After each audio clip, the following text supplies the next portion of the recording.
안녕하세요.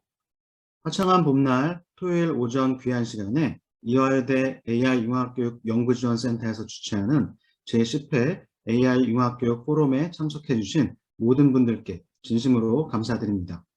저는 오늘 포럼의 진행을 맡은 이화여대 교육학과 이선복입니다. 그러면 포럼을 진행하기 앞서서 먼저 처음 참석하신 분들을 위해서 저희 AI융합교육 포럼에 대해 간략히 안내 말씀드리겠습니다. 이화여대 미래교육연구소는 교육부의 AI융합교육 연구지원센터에 선정되어 전국 46개 교육대학원에 신설된 AI융합교육 전공 운영과 17개 시도교육청에 관련 정책을 지원하게 되었습니다. AI융합교육 포럼은 AI융합교육 연구지원센터에서 인공지능 시대에 AI융합교육에 대한 이해를 깊게 하고 또 여러 가지 과제들을 탐색해보기 위해 마련한 자리입니다. 오늘 AI융합교육 포럼은 AI융합교육 연구지원센터에서 주최하는 10번째 포럼으로서 오늘 포럼 이후에도 계속 포럼이 개최될 예정이오니 앞으로도 많은 성원과 관심 부탁드립니다. 그럼 오늘 포럼 일정에 대해 간략히 안내 말씀드리겠습니다. 오늘 저희 10회 AI융합교육 포럼은 AI융합교육 시대의 학교 교육이라는 큰 주제 안에서 세 분의 발표자들을 모셨습니다. 발표에 앞서 잠시 후 신진수 교육부 교육과정정책과장님과 정재영 AI융합교육 연구지원센터장님께서 인사 말씀을 해주시고 세 분 발표자의 발표를 들어보도록 하겠습니다. 오늘 첫 번째 발표는 홍선주 한국교육과정평가원 연구위원께서 학교 교육에서의 인공지능 활용 방안이라는 주제로, 두 번째 발표는 진건초등학교 박상아 선생님께서 초등 AI 윤리 수업 사례, 차별하지 않는 챗봇 만들기 프로젝트라는 주제로, 세 번째 발표는 성남여자고등학교 이영록 선생님께서 중등 AI 융합교육 수업 사례, AI 작곡 도구로 만들어 듣는 우리 반 음악 앨범이라는 주제로 발표를 해주시겠습니다. 세 분 발표가 끝나면 참석자분들의 질문을 바탕으로 종합 토론을 진행하도록 하겠습니다. 그리고 포럼 시작에 앞서서 오늘 포럼 운영과 관련해서 몇 가지 안내 말씀드리도록 하겠습니다. 참석하신 분들께서는 발표를 들으시다가 주제와 관련된 질문이나 의견이 있으시면 언제든지 채팅창에 소속을 포함한 자기소개와 함께 질문이나 의견을 올려주시기 바랍니다. 올려주신 질문과 의견을 바탕으로 종합 토론이 진행될 예정입니다. 그리고 오늘 포럼에 대한 참석자분들의 의견과 추후 포럼 주제에 대한 제안을 받고자 합니다.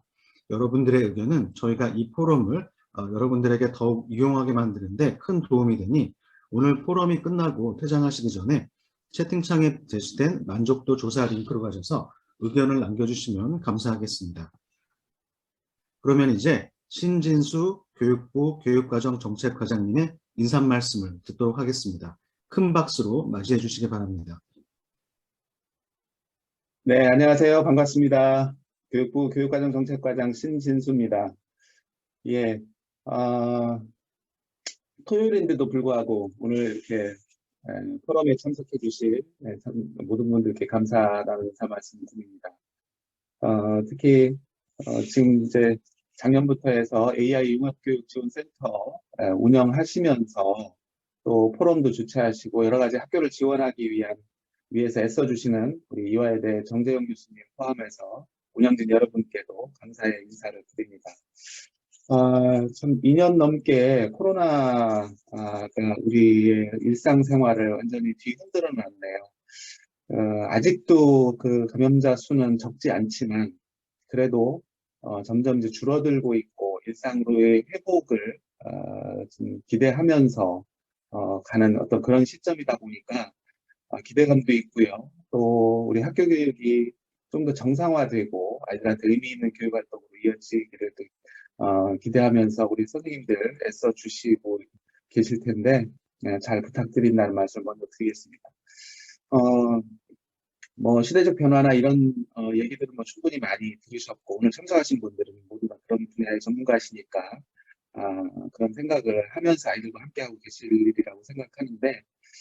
시대적인 어떤 이런 AI가 우리 학교 교육에 어떤 그 변화를 일으킬 것이며 또 그걸 통해서 우리 아이들한테 어떤 미래를 살아가는데 어떤 힘을 키워줄 것인지 이런 고민들을 많이 하게 되고요. 그런 고민들을 포럼을 통해서 하나씩 그 생각해보고 실행해보는 어떤 그런 기반이 되지 않나 싶어서 오늘 행사가 의미 있다고 생각이 듭니다. 특히 오늘 발표해 주시는 세 분은 인공지능이라는 것이 학교 교육에서 어떻게 활용될 수 있을지 그런 전반적인 내용을 담아서 우리 홍선주 박사님께서 말씀해 주실 것 같고, 초등학교는 우리 박상아 선생님께서 그 AI 데이터 윤리 수업, 그래서 기술 발전뿐 아니라 이런 기술이 우리 인간이 살아가는 데 유용하게 쓰여야 되기 때문에 윤리 쪽도 굉장히 중요할 것 같아요. 그런 사례들도 보여주시겠네요. 그리고 교과교육 과정에 다양하게 이 AI 교육이 이제 반영이 되고 할 텐데, 음악에서 작곡을 어떻게 AI로 활용해서 이전의 작곡 그 활동보다 더 의미 있는 교육 활동이 될 수 있을지 이런 사례들을 보실 수 있을 것 같습니다. 아무튼 오늘 길지는 않은 시간이겠지만 한 2시간 정도 함께 하시면서 학교 교육 안에서의 AI 활용 그리고 수업 이런 부분들에 좀 많은 정보를 얻어가시는 그런 시간이 되시기를 바라겠습니다. 네, 오늘 의미 있는 시간 함께 하시기를 부탁드리겠습니다. 네, 고맙습니다. 네, 신진수 과장님 인사 말씀 감사드립니다. 다음은 정재영 AI 융합교육 연구지원센터 센터장님의 인사 말씀을 듣도록 하겠습니다. 큰 박수로 맞이해 주시기 바랍니다. 안녕하세요. 이화여대 AI 융합교육 연구지원센터장을 맡고 있는 정재영입니다. 제가 지금 와이파이 상황이 약간 고르지 못해서 중간에 약간씩 끊김이 있을 것 같아서 약간 걱정되긴 하는데요. 오늘 10회 AI 융합교육 포럼을 맞이하게 되었습니다. 저희가 이제 전국에 있는 교육대학원에 AI 융합교육 전공 석사과정을 만들고 그 과정을 운영하는 과정에서 저희 센터가 지원하는 역할을 담당하고 또 다양한 성과를 공유하고 성과를 더 높여나갈 수 있는 시너지를 만들기 위해서 노력을 하고 있습니다. 2년간 이제 운영이 됐고 이번 돌아오는 2학기가 지나면 첫 번째 이제 졸업생, 1기 졸업생이 아마 배출될 것으로 예상이 되고 있습니다. 특히 이번 2학기부터는 전국의 41개 학교에서 46개 학교로 늘어나서 이제는 점점 더 이런 그 AI 융합교육의 확산이 더 늘어나는 현상을 보이고 있습니다. 2022학년도 2학기 새로 추가되는 학교는 건국대학교, 광운대학교, 숙명여대, 한신대, 순천향대학교 이렇게 5군데가 되겠습니다. 그래서 새로 생겨나는 이 대학들에서도 이 지난 2년간 경험해온 이런 그 결과들을 잘 공유하고 함께 나눠서 잘 운영되시기를 바라는 마음입니다. 네, 저희 포럼은 벌써 이제 10회를 맞이하게 됐는데 2달에 한 번 정도씩 이제 운영을 하다 보니까 거의 2년을 다 채워가는 것 같습니다. 앞으로도 저희가 새로운 주제와 이슈들을 또 발굴해서 함께 나누는 장이 될 수 있도록 구성해 나가도록 하겠습니다. 오늘은 세 분의 발표를 모시게 되었는데 홍선주 박사님은 미래교육 분야, 그 이전에도 교육 과정이나 교육 방법의 측면을 연구를 많이 해주셨는데 최근에 학교 교육에서 인공지능을 어떻게 활용할 것이냐에 대해서 매우 구체적이고 또 실천 가능한 부분으로 연구를 많이 해오셨습니다. 아마 이제 새 정부가 들어오면 이번 정부에서 하던 이런 인공지능 교육이 조금 더 힘을 받아서 더 많이 진행되지 않을까 생각이 됩니다. 사회에서 인공지능 활용이 더욱더 늘어나고 있기 때문에 교육 분야도 그러리라고 생각이 되고 그럴 때 이 홍선주 박사님의 연구물이 정말 구체화돼서 빨리 구현되기를 바라는 마음입니다. 두 번째 진건초등학교 박상환 선생님의 발표는 아까 신진수 과장님께서도 말씀해 주셨지만 인공지능을 정말 잘 활용하는 부분과 또 인공지능이 바람직하게 활용되는 부분, 이 두 가지 측면에서의 두 번째에 해당하는 AI 윤리라고 생각이 됩니다. AI를 개발하고 활용하는 것도 중요하지만 인간을 위한 AI가 될 수 있도록 윤리적 측면에서 우리 모두가 해야 될, 노력해야 될 부분, 개발자뿐만 아니라 정말 데이터를 만들어내고 또 그 데이터를 가지고 AI가 잘 만들어질 수 있도록 하는 사용자의 입장에서의 윤리도 굉장히 중요하지 않나 이런 생각이 듭니다. 마지막 세 번째 발표는 성남여고의 이영록 선생님, 저희가 그 두 분은 그 교육부와 함께 그 수업 지도한 공모전에서 가장 최우수한 작품으로 선정된 두 분입니다. 아직 상을 전달해 드리지는 않았는데 7월에 저희가 성과 발표회 때 그 교육부 장관 상을 드리도록 그렇게 하겠습니다. 중등에서 AI 융합교육, 국영수, 사과, 음악, 미술 다양한 교과에서 활용할 수가 있는데 AI 작곡 도구로 학급의 음악 앨범을 만드는 정말 재밌고 아이들이 참여할 수 있는 이런 것들을 할 수 있으라고 생각이 됩니다. 오늘 토요일 정말 귀한 시간입니다. 10시부터 12시. 어떻게 보면 주말을 그 학습으로 시작하시는 시간이 될 것 같은데 보람있고 행복한 배움, 나눔의 장이 되기를 기대합니다. 오늘 참석해 주신 교육부의 신진수 과장님과 주무관님 그리고 각 대학 그 AI 융합교육 전공 선생님들이 오늘 많이 참석하고 계신 것 같아서 반갑고 다음에 이 융합 포럼이 조금 더 그 진화된다면 오프라인으로도 가끔 개최할 수 있는 날이 곧 오지 않을까 이런 생각이 듭니다. 네, 오늘 참여해 주신 분들 너무 감사드리고 마치는 시간까지 행복함이 가득하기를 기대하겠습니다. 고맙습니다. 네, 정재영 센터장님 인사 말씀 감사드립니다. 그러면 지금부터 오늘 포럼의 발표를 들어보도록 하겠습니다. 오늘 첫 번째 발표는 홍선주 한국교육과정평가원 연구위원께서 학교 교육에서의 인공지능 활용 방안이라는 주제로 발표를 해주시겠습니다. 큰 박수로 맞이해 주시기 바랍니다. 예, 안녕하세요. 예, 그 앞에 소개해 주신 것처럼 저는 한국교육과정평가원 홍선주라고 하고요. 이제 제가 드릴 말씀은 이 학교 교육에서의 인공지능 활용에 관한 내용입니다. 그래서 이 학교 교육에서 이제 AI를 교육의 도구로 활용하여 이제 어떠한 방식으로 학교 교육의 효과성이나 뭐 효율성을 높일 수 있을 것인가에 대해서 이제 함께 살펴보고자 합니다. 제가 듀얼 스크린이라서 그 화면을 보면서 설명을 드리도록 하겠습니다. 네. 지금 구체적으로 이 목차가 이러한데요.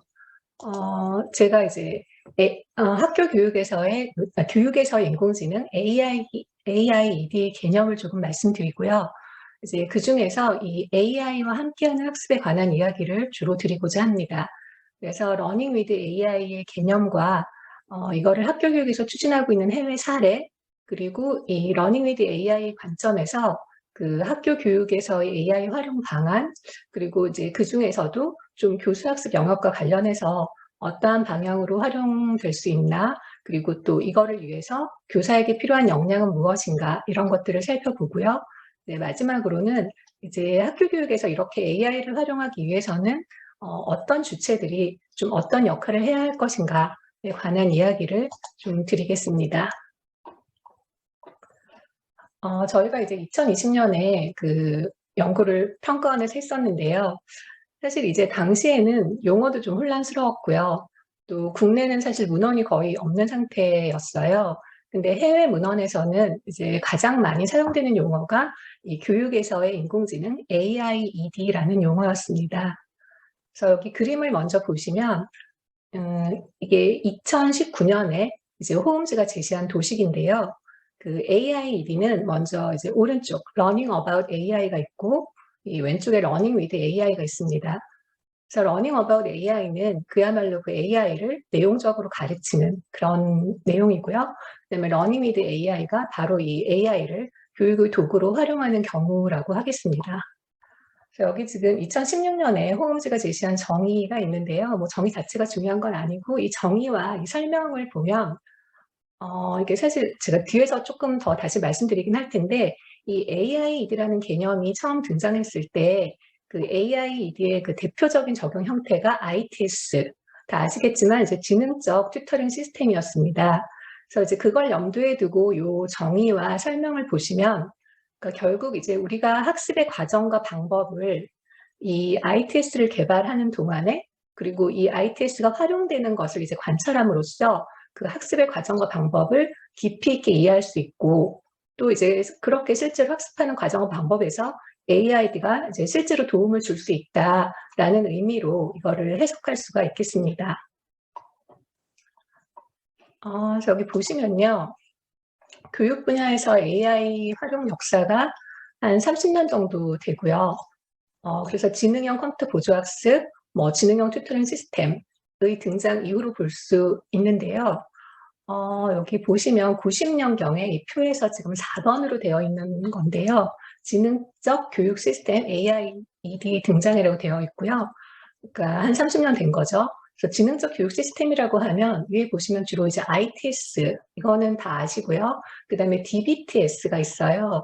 이제 이거는 보통 페다고지컬 에이전트가 있고, 이제 학생에게 질문을 하면 학생이 주로 대답을 이제 적거나 말을 하거나 이렇게 하면 이 에이전트가 학생이 개념을 이해했는지를 판단해서 어떤 수정된 문장을 제시하거나 다른 질문이나 힌트를 제공하는 방식으로 이제 질문과 답을 통해서 이제 학습 내용을 심화시키는 그런 방식으로 진행을 하는 형태입니다.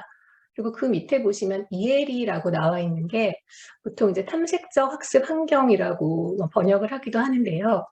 이 ELE 형태로 개발된 사례들을 보면 이제 앞에 ITS나 DBTS와 달리 교육에서의 어떤 구성주의적인 접근, 그런 것들을 취하고 있습니다. 그래서 어떤 순차적인 시퀀스를 만드는 것이 아니라 학생들이 이 학습 환경의 구성 요소들을 스스로 탐색을 하고 그거를 조작을 해서 이제 자신만의 지식을 구성을 하도록 하는데, 일종의 약간 경영 게임 그런 것 같은 방식이라고 생각하시면 될 것 같고요. 그 밑에 보면 이제 AWE라는 게 있는데 서술형 답안에 대한 자동 채점입니다. 그래서 학생들이 이제 시스템에 올린 글에 대해서 이제 자동화된 피드백을 제공하는 시스템인데, 이것도 이제 크게는 형성적인 접근 그리고 총괄적인 접근으로 구분을 하고요. 그래서 형성적인 접근이 이제 아이들의 쓰기 능력, 글쓰기 능력을 향상시키는 게 목적이라면, 이제 총괄적인 접근은 그야말로 자동화된 채점에 초점을 두는 그런 것들입니다. 그래서 이제 지능적이라는 개념은 요때 이 네 가지가 시작이 되었고요. 근데 사실 컴퓨터를 교육에 활용하는 것은 이전으로 더 올라가서 보면 여기 3번에 다 아시겠지만 CAI, 컴퓨터 보조학습 시대가 있었고요. 더 올라가면 여기 2번에서 보는 그 적응적 학습, 그런 거를 개발하던 시기, 그리고 이제 더 올라가면 그 초기의 티칭머신의 개발, 이렇게 해서 약 100년 정도의 역사를 가지고 있습니다. 그리고 이제 제일 오른쪽에 보시면 2020년 이후에 눈에 띄는 용어는 ITS 플러스이고요. 이 ITS 플러스는 다 아시겠지만 이제 ITS의 표준 기능을 넘어서는 접근으로 주로 이제 LMS에 AI가 접목된 사례이죠. 그래서 여기는 이제 LMS에 누적된 데이터를 분석을 해서 이거를 토대로 이제 맞춤형 학습 경로를 제시하는 그런 방식을 의미하고요. 근데 이제 최근에는 주로 AI를 활용한다, AI를 적용한다라고 하면 이런 플랫폼을 사용하는 형태를 보이고 있습니다. 자, 그래서 다시 그림으로 돌아와서 이 AI와 함께하는 학습인데, 이 AI와 함께하는 학습은 세 가지 측면, 이제 시스템 측면, 약간 행정적인 측면, 그리고 학생을 지원하는 측면, 그리고 교사를 지원하는 측면이 있습니다.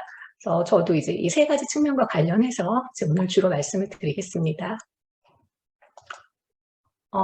이 학교 교육에 AI와 함께하는 학습의 개념을 가장 적극적으로 도입한 사례가 이제 영국의 정책이라고 보이는데요. 이 AI를 사실 교육의 도구로 활용할 때는 그 AI를 접목한 에듀테크로 범위가 확장될 수밖에 없습니다. 그래서 영국도 이런 식으로 AI와 에듀테크를 접목해서 이제 학교 교육에 통합하기 위한 정책을 펼쳤는데, 이 프레임워크를 한번 보시면 학교 교육에 AI를 접목한 에듀테크가 기여할 수 있는 핵심 영역으로 행정, 평가, 교수, 지속적인 전문성 개발의 네 가지를 설정을 했고요. 이제 그런 걸 위해서 설정한 비전이 교사의 수업 외적인 행정 업무의 부담을 좀 감소시키고 보다 효과적이고 효율적인 평가 수행을 지원하고, 또 모든 학생을 위한 접근성을 높여서 모두의 교육 성과를 높이고 이제 교사와 관리자들이 유연하게 전문성을 개발하도록 지원하겠다라는 거를 이제 비전으로 설정을 하고 있습니다. 그리고 그 위에 보면 그 비전을 달성하기 위한 실행 전략과 이제 장애 요인 이거에 대해서 이야기하고 있는데 이 중에 제가 동그라미를 쳐놓은 게 이 기술이라고 하는 것에서 이제 강조하고 있는 내용이 이 교사의 디지털 역량과 기술을 개발하는 거 이거를 이제 중요한 요인으로 강조를 하고 있습니다. 그리고 또 사실 우리가 현장에 가보면 이제 어떤 서비스를 써야 할지를 몰라서 이 학교에서 도입하지 못한다는 말씀도 하시는데 영국에서도 이제 이런 문제를 해결하기 위해서 조달의 편의를 도모하는 여러 가지 전략들을 또 펼치고 있습니다. 그리고 이제 영국 같은 경우는 이 학교 교육에 AI와 에듀테크를 도입하는 게 이 교육계와 산업계의 협업을 통해서만 가능하다고 보고 있고요. 그래서 교육계와 산업계가 협업해서 해결해야 할 도전 과제들을 아까 그 4가지 영역에 대해서 제시를 하고 있습니다. 근데 보시면 도전 과제 1 같은 경우도 이제 뭐 교사 업무량을 최대 5시간 감축시키겠다. 그리고 도전 과제 3, 4, 5도 이제 평가에 소요되는 그 교사의 업무 시간, 채점이나 분석하는 데 소요되는 시간을 줄이겠다. 그리고 이제 논술 응답 채점을 좀 자동화시키겠다. 그리고 부정행위 방지 소프트웨어를 개발해서 학생들이 이 에세이 과제를 구매를 하나 봐요. 그런 문제를 해결하겠다. 뭐 이런 것들을 얘기하고 있어서 보면은 이제 영국이나 약간 유럽 쪽에서 이 AI와 에듀테크를 학교 교육에 활용한다고 할 때는 주로 이제 교사의 업무 부담을 경감시키는데 많은 관심을 기울이고 있습니다. 그 다음 사례는 이제 싱가포르 사례인데요. 싱가포르 경우에도 이제 교육 분야에 AI 프로젝트를 3가지 추진하고 있습니다. 그래서 첫 번째가 AI 기반 적용 학습 시스템. 그래서 학생 개인별 이제 강점과 약점에 맞춘 그 개별화된 학생 경험을 제공하는 그런 거고, 그다음에 두 번째가 AI 기반 자동 채점 시스템. 여기도 이제 자동 채점이에요. 그래서 이제 교사의 반복적인 평가 업무 소요 시간을 좀 줄여주는 거, 그리고 학생에게는 이제 피드백을 빠르게 주는 거, 이런 것들을 추구하고 있고요. 그다음에 좀 특이한 게 이제 AI 학습 도우미. 그래서 학생에게 동기를 부여하고 어떤 도전적인 과제에 지속적인 참여와 학습 경험에 대한 그런 성찰을 지원하는 이런 식으로 AI 프로젝트를 진행을 하고 있습니다. 근데 이제 사실 아시겠지만 싱가포르는 그 ICT 활용 교육을 오랜 기간 추진해 온 나라죠. 우리랑 비슷하고요. 1997년 그 ICT 1차 마스터 플랜을 시작으로 5년을 주기로 하고 있어서 아마 이제 현재가 한 5차 정도가 될 것 같습니다. 그렇게 이제 테크놀로지 굉장히 많이 활용하는데 그 테크놀로지를 교육에 활용할 때 테크놀로지에 대해서 가지고 있는 어떤 뭐 싱가포르의 관점이라고 해야 될까요? 그런 게 이 표에 제시된 내용인데요. 우선 이제 학습이 그 능동적으로 일어나야 한다는 의미에서 능동적 학습의 단계를 이렇게 설정을 하고 그 단계마다 테크놀로지 활용의 목표 그리고 테크놀로지의 역할들을 이제 제시를 하고 있습니다. 그래서 주로 테크놀로지의 역할을 보시면 뭐 개념을 다양하게 표현하여 이렇게 다양하게 표현한 학습 자원, 테크놀로지가 그 자체가 이제 학습 자원이 된다. 그리고 테크놀로지가 계획, 참여, 뭐 아이디어 개발을 촉진하는 도구, 그리고 우리도 흔히 알고 있는 정보 검색 도구, 상호작용 도구, 그리고 이제 테크놀로지 자체가 실제적인 문제와 상황과 맥락을 반영하는 어떤 학습 환경을 구축하는 데 활용이 되기도 하고요.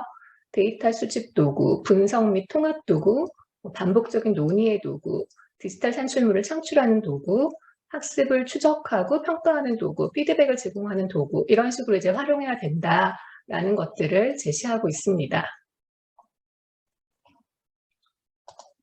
그래서 이제 저희도 이런 뭐 외국 사례들도 좀 살펴보고 하면서 이런 관점에서 저희가 연구를 할 때도 학교 교육에서 그 인공지능을 활용하는 방향을 3가지 영역으로 제안을 하였습니다. 그래서 첫 번째가 이제 교수학습과 관련된 거, 그리고 뒤에서 보여드리겠지만 두 번째가 이제 교육 과정을 좀 지원하는 거, 세 번째가 이제 상담과 행정 지원, 이렇게 3가지 영역에서 그 역할을 좀 도출을 하였고요. 이 중에서 주로 교수학습과 관련한 AI 역할을 조금 많이 살펴볼 텐데요. 그 역할은 2가지로 설정을 하였습니다. 첫 번째가 학생을 위한 보조교사로서의 AI, 그리고 두 번째가 이제 교사의 인지적 파트너로서의 AI, 이렇게 2가지를 뽑아서 결국은 이 AI가 학교에 들어와서 교사와 이제 협력적인 역할을 수행해야 한다라는 거에 좀 초점을 맞췄습니다. 그래서 첫 번째 역할은 그 AI 플랫폼이 휴먼 교사처럼 학생의 학습을 직접적으로 지원하는 역할을 의미합니다. 그래서 이제 뭐 대표적으로는 그 AI 플랫폼이 교사를 대신해서 어떤 독립적인 교수 기능을 해서 아이들을 직접 가르치는 그런 것들을 들 수 있고요. 그다음에 두 번째가 사실은 이제 저희는 더 관심을 가지고 싶었던 부분인데 사례가 많지는 않았어요. 그래서 교사의 인지적 파트너로서의 AI라고 하면 이 AI 플랫폼이 휴먼 교사가 수업을 준비하고 실행하는 과정에서 발생하는 그런 각종 업무들, 뭐 예를 들면 이제 단순한 출결 확인에서부터 학습자 특성을 분석하고 좀 수업 설계도 도와주고 모니터링 해주고 진단 평가 등의 업무에서 일부를 아예 대신하거나 교사의 업무 수행을 도와주는 그런 역할을 좀 하는 거를 의미를 합니다. 그리고 이제 특히 그 교사의 수업 설계와 관련해서는 이제 수업 설계라는 것 자체가 굉장히 그 수많은 의사결정을 통해서 이루어지는 거기 때문에 그런 과정에서 이제 AI가 교수적인 의사결정을 좀 도와주는 역할을 한다는 점에서 인지적 파트너라는 그 인지적이라는 용어를 사용을 했고요. 그래서 AI 플랫폼이 그 교사의 의사결정을 어떤 교육의 효과성을 좀 예측하는 방향으로 지원해주는 그런 역할을 해야 한다, 뭐 할 수 있다, 이런 것들을 좀 제안을 했습니다. 그래서 이제 사례들인데요. 많지는 않고 주로 이제 해외 사례예요. 그래서 첫 번째가 이제 영국 사례인데 이거 많이 보셨을 거예요.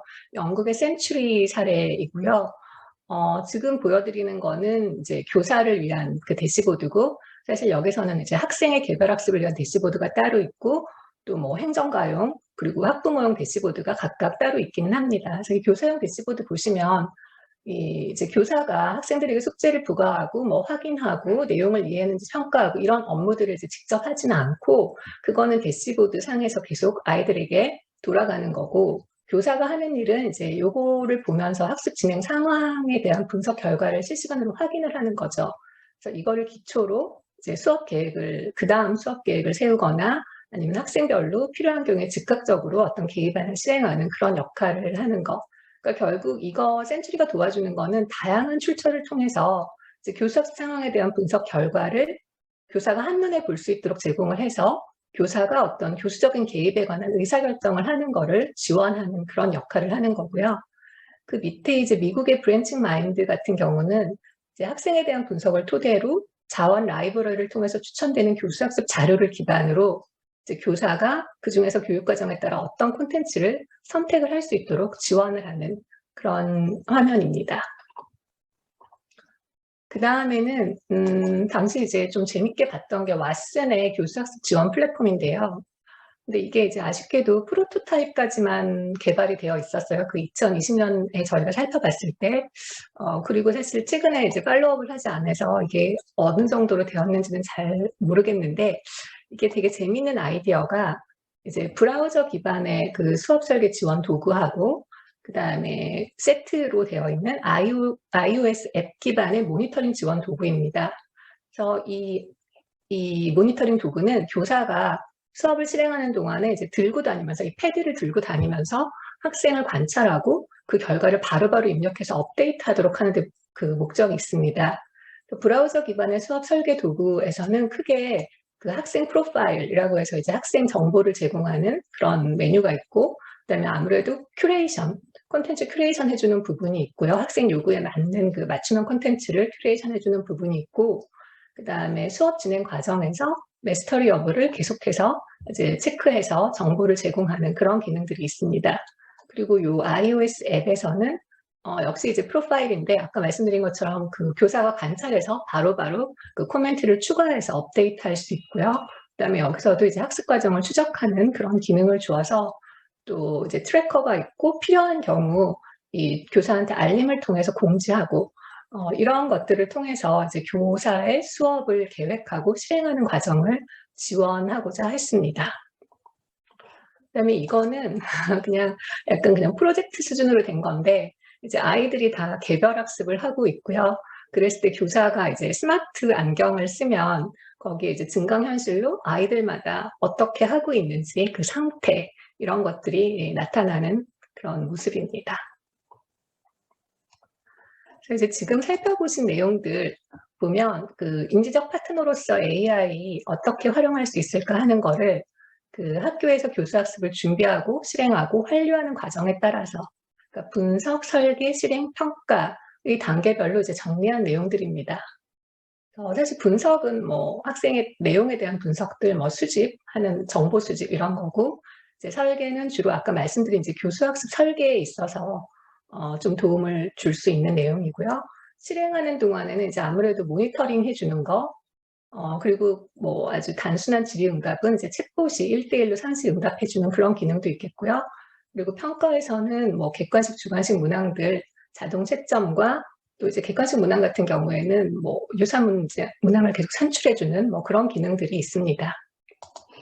그리고 그 다음에 이제 보조교사로서의 AI라고 하면 이제 실제로 교수학습을 실행하는 단계에서 직접적인 이제 교수를 제공하는 거죠. 그래서 개별학습을 지원하는 거, 아까 보신 그 4가지 형태 그런 것들이 직접 아이들을 가르치는 거, 또 협력학습을 하는 과정에서도 이제 모니터링을 하면서 어느 정도 자동화된 스캐폴딩도 주고 피드백도 줄 수 있고, 그다음에 평가 단계는 이제 아까 앞에서 보신 내용들, 그런 내용들이 되겠습니다. 네, 이렇게 해서 교수학습에서 쓰이는 것들을 정리를 하고, 그 다음은 이제 교육과정 편성 운영을 지원하는 AI라고 했는데요. 사실 이제 지금 저희가 2020년도에 뽑아놓은 내용들을 보면 사실 굉장히 단편적이기는 해요. 근데 이제 이게 궁극적으로는 앞에 교수학습 단계와 분리되지 않고 연계가 돼서 이제 맞춤형의 어떤 교수학습 교육과정 운영이 이제 되어야 할 것으로 보입니다. 지금 같은 경우는 주로 이제 교육과정 편성 쪽에서 약간 학교 교육과정들을 좀 제안해 주거나 뭐 시간표 같은 거를 편성해 주는 거, 이런 것들이 뭐 단기적으로는 가장 실현 가능성이 있을 것으로 보입니다. 그리고 이것들이 기술적으로는 다 검증을 받은 내용이고요. 기술적으로 실현이 안 되는 건 아닌데 뭐 이제 데이터 같은 것들이 다 들어와야 실현이 되는 측면에서는 사실은 조금 실현하기 아직은 멀어 보이고요. 그 다음에 이제 상담과 행정 업무를 보조하는 AI, 이제 뭐 진로 상담, 뭐 일반 상담, 학부모 상담 같은 거에 이제 챗봇 같은 게 좀 활용될 수도 있고요. 어떤 기초 자료 같은 거를 분석해서 교사에게 제안해 줄 수 있고, 그리고 또 행정 업무도 지원을 하는 부분이 있습니다. 이 자료를 한번 보시면은 이제 사실 이전부터도 테크놀로지를 활용해서 교사의 업무를 경감하려는 노력은 계속 있었는데 이제 AI가 들어오면서 그런 측면의 시도들이 더 늘어나고 있는 거죠. 그래서 이게 2020년의 자료입니다. 테크놀로지가 이제 교사의 시간을 조금 세이브를 해서 그 시간을 학생의 학습을 지원하는데 더 투여하게 할 수 있다라는 장점을 이야기를 하고 있는 거고요. 여기 보시면 테크놀로지 도입으로 자동화 잠재력이 가장 큰 분야가 수업 준비하는 거, 평가와 피드백, 그리고 행정 관리 분야이고, 이와 반대로 이제 좀 어려운 거가 학생에 대한 교수, 그리고 학생의 뭐 참여를 촉진하는 거, 교사의 전문성을 개발하는 거, 학생에 대한 코칭이나 조언을 하는 거, 학생의 행동적, 사회적, 정서적 기술 개발 분야, 이런 거는 이제 자동화가 제한적으로 가능하거나 불가능하다라고 얘기를 하고 있습니다. 그래서 이제 이걸 보면 그러면 교사의 역할이 어느 부분에서 조금 더 줄어들고 어떤 다른 부분에 더 집중을 해야 하는가, 이런 이제 맥락에서 사실은 이제 교사 역할 변화에 대한 논의도 계속이 되고 있는 거라고 하겠습니다. 그다음에 이거는 이제 다시 교수학습으로 돌아와서 그렇다면 이제 교사와 협력적 역할을 수행하는 이 AI 플랫폼이 학교에 들어오게 되면 학교에서 교수학습을 하는 주체가 이제 교사와 학생과 그다음에 이제 플랫폼의 역할이 하나가 있을 거예요. 그랬을 때 이제 교수학습이 어떻게 이루어질까라는 부분인데요. 이 그림을 밑에서 보시면 밑에서부터 읽어야 되는데 이제 학교에 굉장히 많은 교수학습 콘텐츠들이 있어요. 그리고 교수학습 지원 플랫폼, 뭐 K-에듀 플랫폼 같은 것들이 들어오죠. 그리고 그 플랫폼에 아이들의 그 데이터가 쌓여요. 학생 데이터가 있어요. 그러면 교사는 실제로 이 교수학습 환경을 설계하는 역할을 주로 하게 됩니다. 교수학습 환경을 설계하면 학생이 거기서 주도적인 학습 경험을 구성을 하게 되는데 그랬을 때 교사가 하는 한 가지 역할이라고 하면 학생 데이터에 근거해서 맞춤형 지도 지원은 이제 계속 교사가 해줘야 되는 거고요. 이제 학생이 교수학습 컨텐츠를 활용해서 이제 개발 학습을 해나가는 거. 물론 이제 이때도 교사가 뭐 멘토링하고 튜터링하는 역할이 붙기는 하는데 이제 보다 학생이 중심이 된다는 의미이고요. 그 다음에 또 한 축으로는 교수학습 지원 플랫폼을 활용해서 뭐 정보 탐색도 하고 협력적인 문제 해결, 또 지식 창출, 뭐 이런 소위 말하는 이제 학생 중심의 학습 활동들을 많이 하게 됩니다.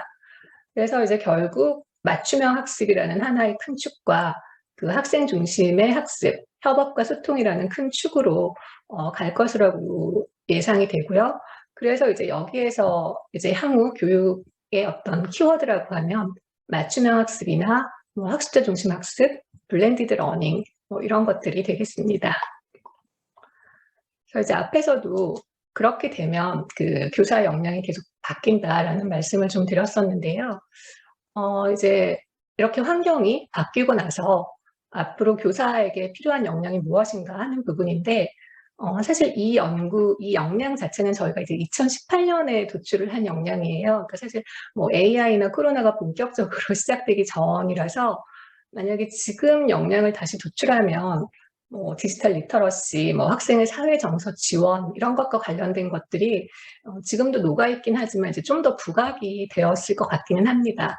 근데 이제 그 당시에 했을 때 이렇게 나온 게 역량이 일단 층위 모델로 도출이 된 거는 지속 역량이라고 하는 거는 아무리 테크놀로지가 도입되고 세상이 변해도 과거나 현재나 미래나 교사에게 계속 필요한 역량이다라고 보는 거고요.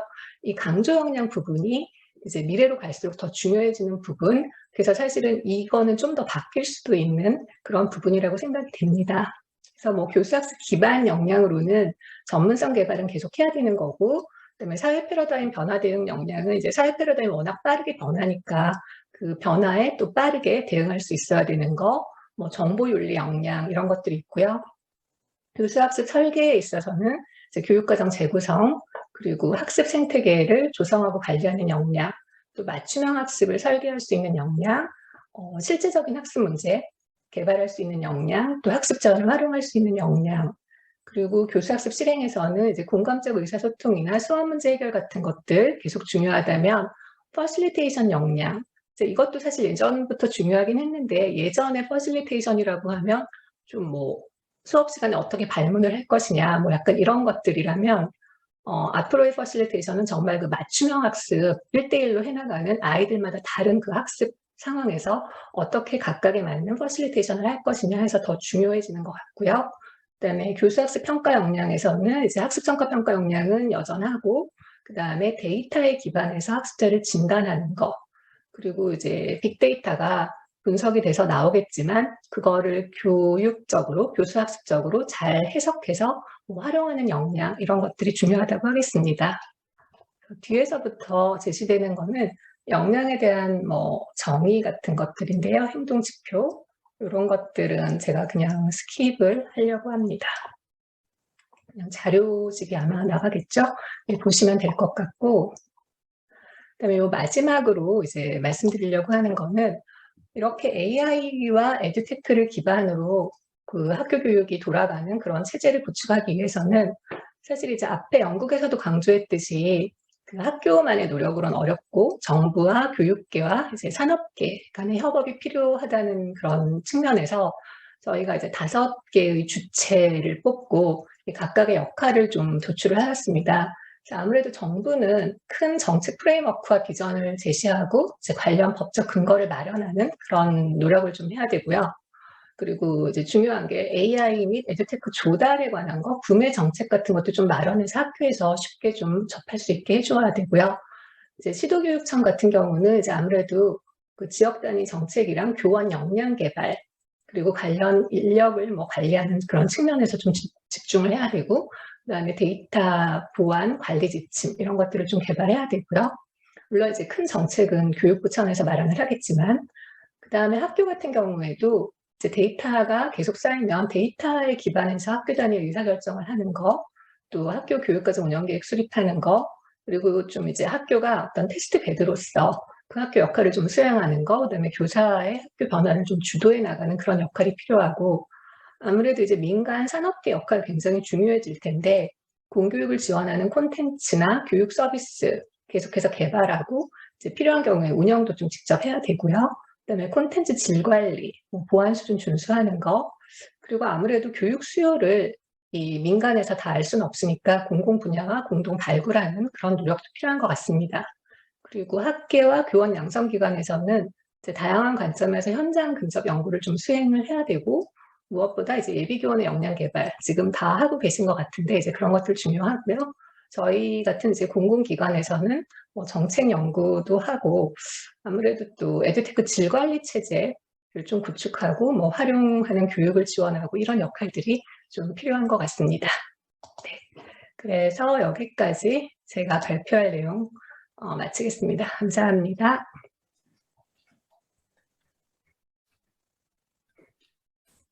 네, 홍선주 연구위원님께서 학교 교육에서 인공지능 활용 방안을 말씀해 주셨습니다. 저는 들으면서 마치 큰 지도를 보는 것 같은 느낌이 들었고요. AID라는 분야의 전체 지형을 파악할 수 있었던 시간이었던 것 같습니다. 그래서 뭐 다양한 용어들도 잘 정리해 주시고 영국, 싱가포르 등의 구체적인 사례들을 잘 소개해 주셔서 저희가 인공지능이 학교 현장에서 구체적으로 어떤 형태로 적용될 수 있을지 이렇게 생각해 볼 수 있었던 좋은 기회였던 것 같고요. 그 다음에 또 뭐 학교에서의 인공지능 활용 방안을 교수학습을 위한 인공지능과 교육과정 편성 및 운영을 지원하는 AI 등 잘 정리해 주시고 또 교사 역량과 주체별 역할까지도 정리해 주셔서 정말로 저희가 전체 지형을 파악할 수 있었던 아주 좋은 시간이었던 것 같습니다. 소중한 경험과 통찰을 공유해 주신 홍선주 연구위원님께 다시 한번 큰 박수 부탁드립니다. 네, 이제 다음 두 번째 발표로는 진건초등학교 박상아 선생님께서 초등 AI 데이터 윤리 수업 사례, 차별하지 않는 챗봇 만들기 프로젝트라는 주제로 발표를 해주시겠습니다. 큰 박수로 맞이해 주시기 바랍니다.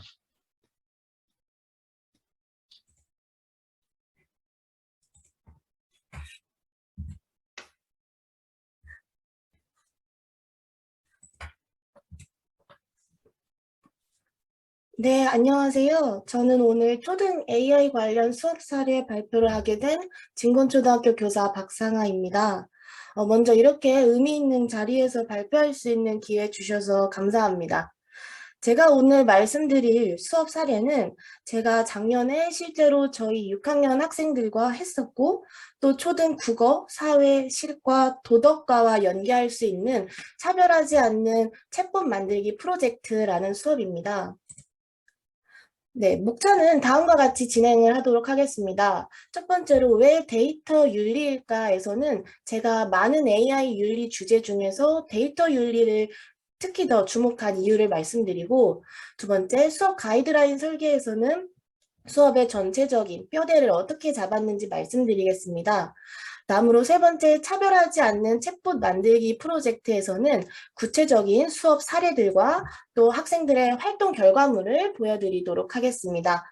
그 다음에 마지막으로 수업자 소감 및 제언을 하면서 마무리하도록 하겠습니다. 왜 데이터 윤리일까요? 우리 생활에 깊숙하게 스며든 인공지능 기술, 인공지능이 내리는 판단은 항상 공정할까요? 제 수업은 이 질문으로부터 시작을 했습니다. 최근 빅데이터와 알고리즘을 활용한 딥러닝 기술이 급속도로 발전되면서 다양한 분야에서 인공지능이 활발하게 활용되고 있죠. 하지만 이와 동시에 인공지능으로 인해 발생할 수 있는 다양한 사회적, 윤리적 문제에 대한 경각심도 높아지고 있습니다.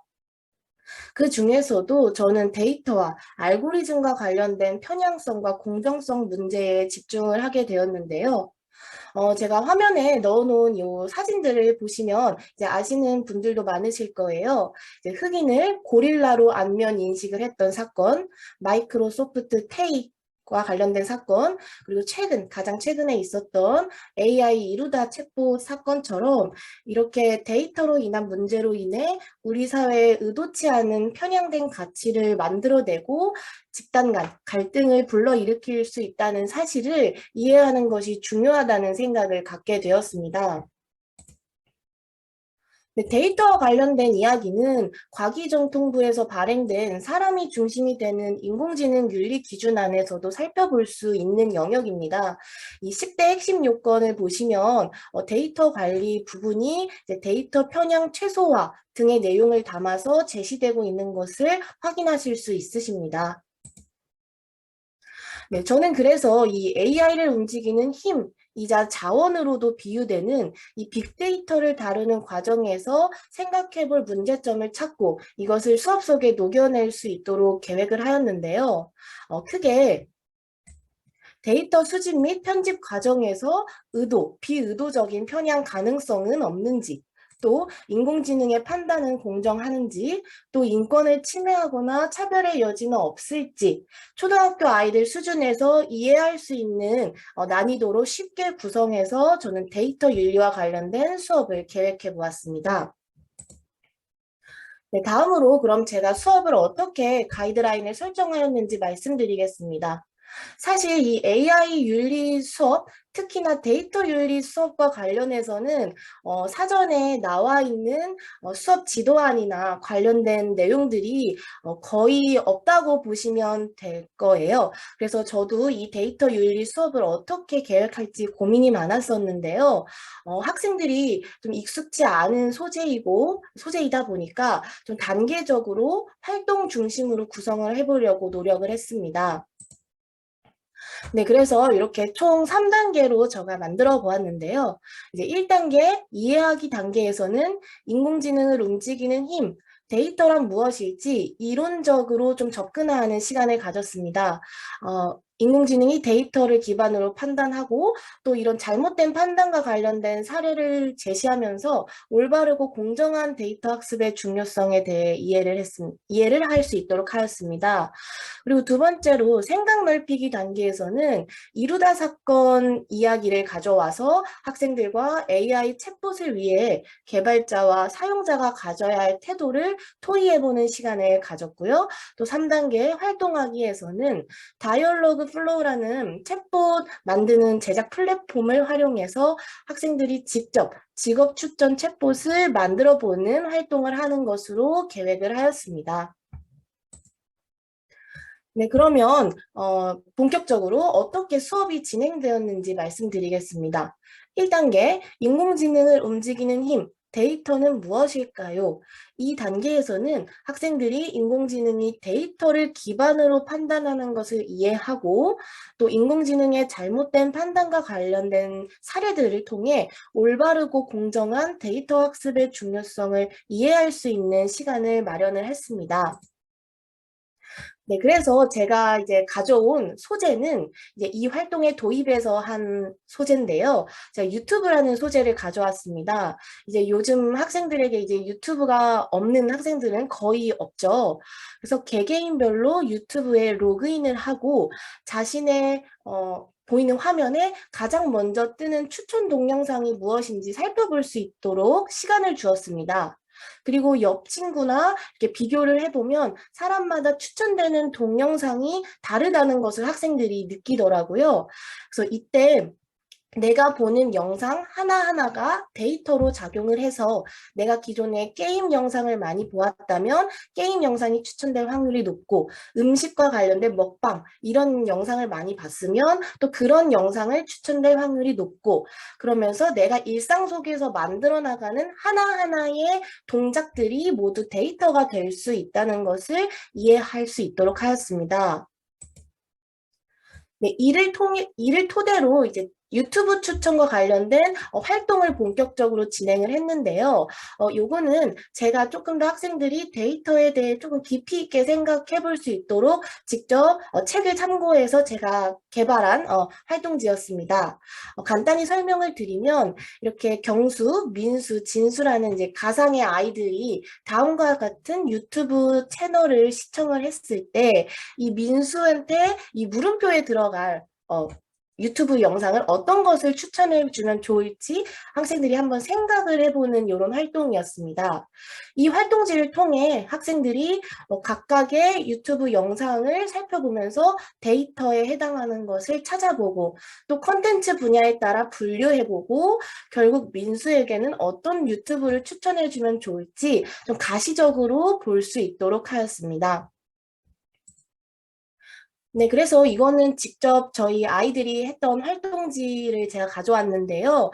이렇게 보시면 어떤 아이는 동그라미 세모 표시를 하면서 데이터를 컨텐츠 분야에 따라 이렇게 분류를 해보기도 하고, 네, 그래서 아이들이 대체적으로 음식과 게임 두 개로 분류를 잘 해내더라고요. 그래서 결국 민수는 뭐 음식과 관련된 동영상을 많이 봤으니까 음식 유튜브를 추천해주면 좋겠다. 이런 식으로 도출해 되는 이 사고 과정을 경험할 수 있도록 하였습니다.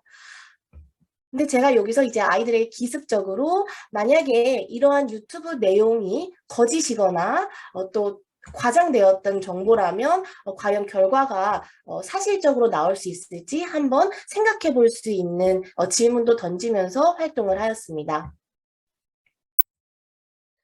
네, 앞서 이렇게 데이터에 대해서 학생들이 조금 감이 잡혔다면 제가 인공지능의 잘못된 판단과 관련된 사례를 가져와서 학생들에게 제시하면서 이야기를 나누어 보는 시간을 다음으로 가졌는데요.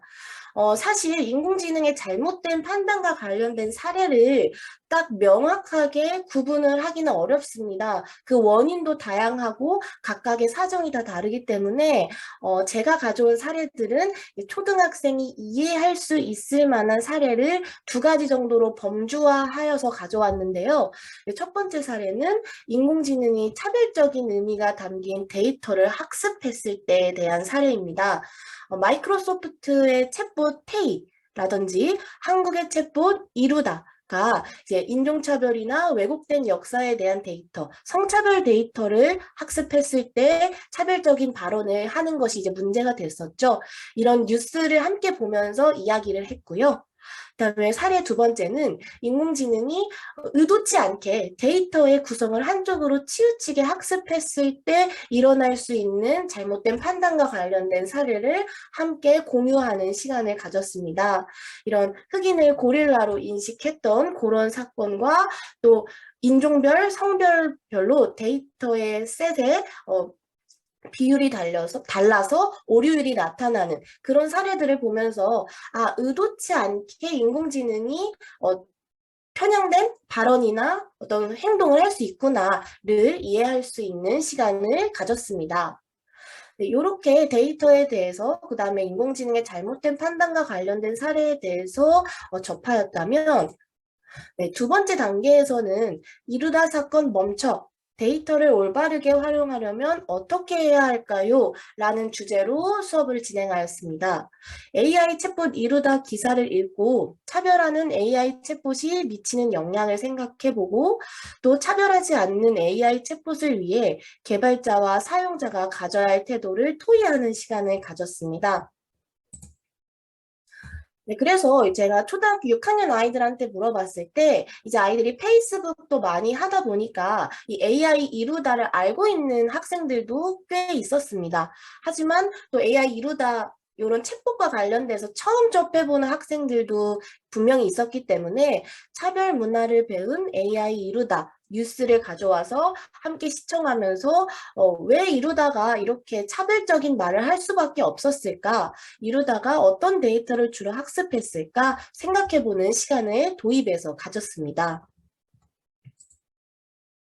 다음으로 전개에서는 선생님이 알려주는 거나 또 뉴스를 통해 접하는 것보다 또 학생들이 이 AI 챗봇 이루다 사건에 대해서 좀 더 깊이 있게 생각을 해보면 좋을 것 같다는 생각에 제가 어린이 동화 일부에서 AI는 죄가 없다라는 신문 기사를 가져와서 활동을 좀 만들어 보았습니다. 이 활동을 통해 좀 학생들이 내용을 읽어보고 좀 더 깊이 있게 생각을 할 수 있게 되었는데요. 그 중에서도 제가 4번에 넣은 질문이 이 기사의 내용을 통해 추측할 수 있는 다양한 인공지능 서비스의 부작용은 무엇이 있을까요?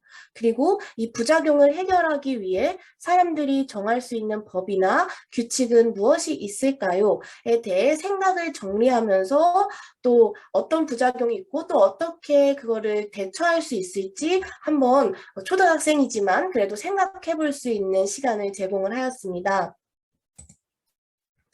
네, 그래서 다음 사진들은 실제로 저희 반 학생들이 활동지를 해결했던 것을 제가 가져왔는데요. 이 4번에 보시면 제가 생각해도 조금 더 의외로 학생들이 이런 법이나 규칙에 대해서 좀 많이 생각을 잘 하더라고요. 예를 들면 이런 것이 있습니다. 사람의 잘못된 학습으로 인해 인공지능이 차별적, 성적인 발언을 할 수 있는 그런 부작용이 생겼을 때 AI에게 성적 차별적인 발언을 하지 못하도록 한 번 더 확인할 수 있는 알고리즘이나 규칙을 만들어서 탑재한다. 이런 식으로 초등학생이 충분히 생각할 수 있을 만한 내용들이 나왔는데요. 이게 실현 가능성과 상관없이 그냥 앞으로 인공지능을 사용하고 또 개발도 할 수 있는 이 초등학생들이 이런 쪽으로 좀 디테일하게 생각을 해볼 수 있었던 것이 의미 있었다고 느껴집니다. 네, 앞서 이제 또 AI 이루다 사건에 대해 좀 깊이 있게 생각을 해보았다면 이제 차별하지 않는 AI 챗봇을 만들려면 어떻게 해야 할지 인공지능 개발자와 사용자 측면에서 생각해 볼 수 있는 시간을 마련했습니다. 창문 구조 토이 활동지를 활용해서 모둠별로 모여서 차별하지 않는 AI를 만들기 위해 개발자, 사용자가 각각 어떻게 하면 좋을지 의논을 해보는 시간을 가졌는데요. 그 중에 가장 좋은 의견은 모둠별로 효과, 실천 가능성이 높은 의견으로 규칙을 정했고요. 가운데에다가 의견을 모아서 모둠 토의 활동을 진행해 보았습니다. 네, 그래서 학생들이 이제 활동한 결과물인데요. 이렇게 창문토의 활동지로 가운데에다가 의견을 모아서 공유하는 시간을 가졌고요. 이 모둠별로 나온 이 가운데 의견들은 전체 발표를 하고 또 저희 학급 패들렛에 올려서 다른 모둠은 어떻게 이야기가 나누었는지 공유해보는 시간을 가졌습니다. 제가 학생들이 직접 의견을 나왔던 예시를 하나 설명을 드리자면 인공지능 개발자는 데이터를 관리할 수 있는 전담 팀, 좀 구체적인 팀을 만들어서 활용한다. 이런 의견도 나왔고요. 또 인공지능 사용자는 AI 챗봇의 말이 항상 진실이 아닐 수도 있다는 것을 아이들한테 교육한다. 이런 느낌의 의견들도 많이 나왔더라고요. 그래서 이제 모든 별 각각 되게 다채로운 의견이 나왔는데 개발자와 사용자가 각각 어떻게 해야 할지 좀 더 이렇게 심도 있게 토의해 볼 수 있는 시간을 2단계 활동에서는 가졌습니다. 네, 그 다음에 마지막 3단계 활동에서는 지금 1단계, 2단계 단계적으로 깊이 있게 이 데이터와 관련된 윤리 문제에 대해 생각을 해본 것을 바탕으로 다이얼로그 플로우라는 챗봇 플랫폼을 활용해서 차별하지 않는 직업 추천 챗봇을 만들어보는 시간을 가졌습니다. 직접 데이터를 한번 간접적으로나마 수집을 해보고 성별에 따라 차별하지 않고 직업을 추천하는 AI 챗봇을 만드는 시간을 가졌습니다. 이제 다이얼로그 플로우라는 플랫폼을 이제 아시는 분들도 계실 거고 이제 모르시는 분들도 계실 건데 이 다이얼로그 플로우는 구글에서 개발한 무료 챗봇 제작 체험 플랫폼입니다. 장점은 이제 챗봇을 제작한 후에 뭐 링크 공유로 뭐 카카오톡이나 뭐 페이스북 등에 공유하는 방법으로 누구나 간편하게 챗봇을 체험할 수 있고요. 코딩이 다 되어 있기 때문에 질문과 대답만 잘 넣으면 챗봇이 만들어지는 그런 프로그램입니다. 이게 한글 번역은 가능한데요. 조금 부자연스러운 게 있어서 이제 초등학생들과 함께 사용할 때는 살짝 어려움이 있는 것은 사실이지만 충분한 연습과 또 지도를 통해서 극복은 가능하고 중학교, 고등학교 학생들은 충분히 잘 할 수 있을 것 같습니다.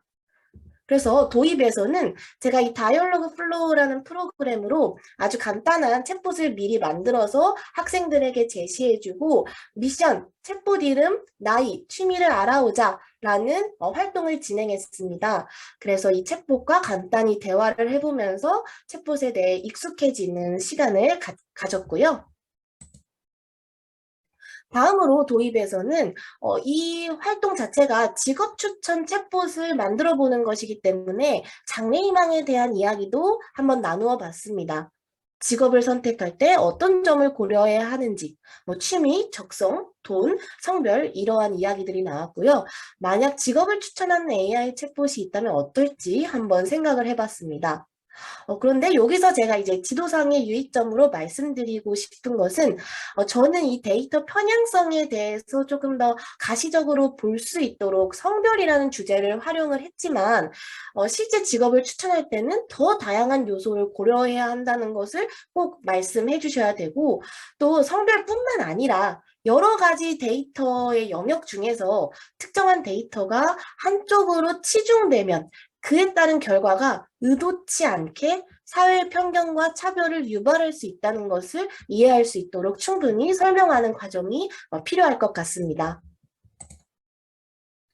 네, 그래서 성별에 따라 직업을 추천하는 챗봇을 만들어 보려면 이 데이터가 필요한데요. 사실 초등학교 수준이나 또 학생의 입장에서 데이터를 정확하게 그리고 그 방대한 양을 수집한다는 것은 사실 불가능합니다. 따라서 저는 학생들이 간접적으로 경험할 수 있게 이미지를 활용을 해보았는데요. 구글 이미지 검색창에 초등학교 선생님, 승무원, 국회의원, 간호사, 축구 선수를 포함해서 내가 관심 있는 직업 이름을 검색한 후에 어떤 성별이 사진으로 더 많이 등장하는지 조사를 해보는 시간을 가졌습니다. 그러면 성별에 따라 사진이 조금 편중되게 나올 수밖에 없다는 것을 조금 활용을 했는데요. 이렇게 학생들이 직접 성별을 찾아 적어본 내용들입니다. 이제 제가 제시한 직업뿐만 아니라 학생들이 프로게이머, 유튜버, 요리사, 디자이너, 체육 선생님 등 관심 있는 직업을 한번 검색해보고 많이 등장하는 성별을 적어서 좀 기록을 해보도록 했고요. 아예 이게 반반이 나오는 것은 따로 표시를 하고 80%, 90% 이상으로 좀 높은 비율로 나오는 것만 성별로 표시하도록 하였습니다. 네, 이렇게 이 표 작성한 것을 바탕으로 대화형 시나리오를 미리 작성을 하도록 하였는데요. AI 챗봇에 그 다이얼로그 플로우 프로그램에 넣기 전에 시나리오를 먼저 작성할 수 있도록 하였습니다.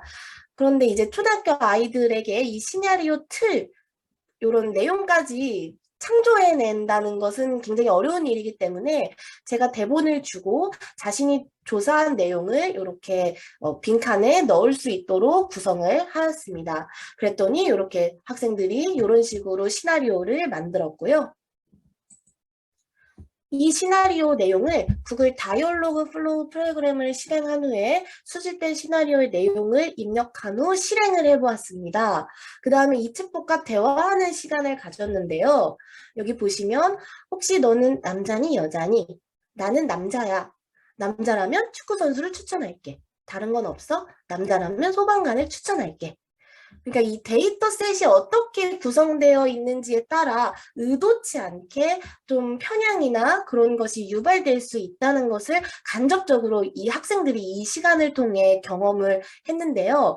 또 여기서 직업을 추천한 챗봇이 이렇게 성별에 따라 고정된 직업만 추천하면 어떤 문제가 일어날 수 있을지 또 그럴 때 나의 마음은 어떤지 한번 생각해 볼 수 있는 시간을 가졌습니다. 그 다음으로 차별하는 또 그런 편향된 그런 AI 챗봇을 경험한 후에 차별하지 않는 AI 챗봇을 만들어보는 시간을 가졌는데요. 학생들이 시나리오를 아예 재구성할 수 있도록 표를 제시를 했습니다. 그랬더니 학생들은 이제 성별에 대한 이야기는 또 좀 뺐지만 뭐 어떤 과목을 좋아하니 이런 질문을 창의적으로 좀 넣기도 하고 너는 누구를 가르치는 것을 좋아하니 이런 식의 질문을 새롭게 만들어서 넣더라고요. 그래서 이걸 통해 이제 학생들이 한번 경험을 해보니까 조금 더 디테일하게 내가 인공지능 개발자라면 이러한 문제점이 일어날 수 있는 걸 미리 고려를 해야겠구나 라는 생각이 좀 담긴 그런 결과물들이 많이 나왔습니다. 네, 이렇게 앞서 1단계부터 데이터에 대해 알아보고 또 AI 챗봇 이루다 사건을 통해 심도 있게 좀 데이터와 관련된 윤리 문제에 대해 생각해보고 마지막 활동에서 실제로 AI 챗봇을 겪어보는 상황을 통해 조금 더 데이터 윤리 문제에 대해 학생들이 인지할 수 있었다는 생각이 듭니다.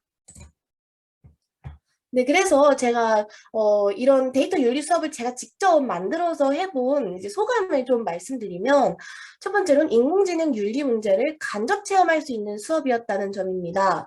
이제 보통 인공지능 윤리 문제 하면 트롤리 딜레마나 이제 좀 한정된 윤리 주제들이 대부분 있는데, 이것을 학생들이 좀 간접적으로 그래도 좀 실제적으로 체험할 수 있는 경우가 많이 없다는 생각이 들었습니다. 그래서 데이터와 관련된 인공지능 윤리 문제를 간접 체험할 수 있었다는 점에서 의미가 있었다고 생각을 하고요. 다음으로 실생활 관련 소재를 적극적으로 활용했다는 점입니다. 유튜브 시청 기록할 때 학생들이 너무 즐거워했고요. 또 데이터구나, 이게 데이터구나 하면서 신기해하는 것도 많이 보았습니다. 그리고 이루다 챗봇, 이런 소재들을 활용해서 학생들의 흥미를 유발할 수 있도록 하였고요.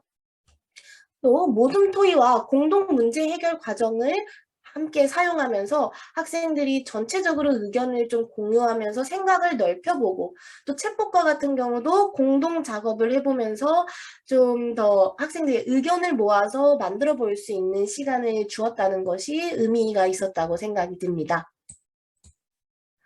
네, 그렇다면 제가 마지막으로 이러한 데이터 윤리 수업이나 인공지능 윤리 수업에 관심이 있으신 분들께 미리 제가 수업을 해본 수업자로서 제언의 말씀을 드리자면, 첫 번째는 기술적 능숙함보다는 문제 해결력에 집중해보는 것이 어떨까 하는 의견입니다.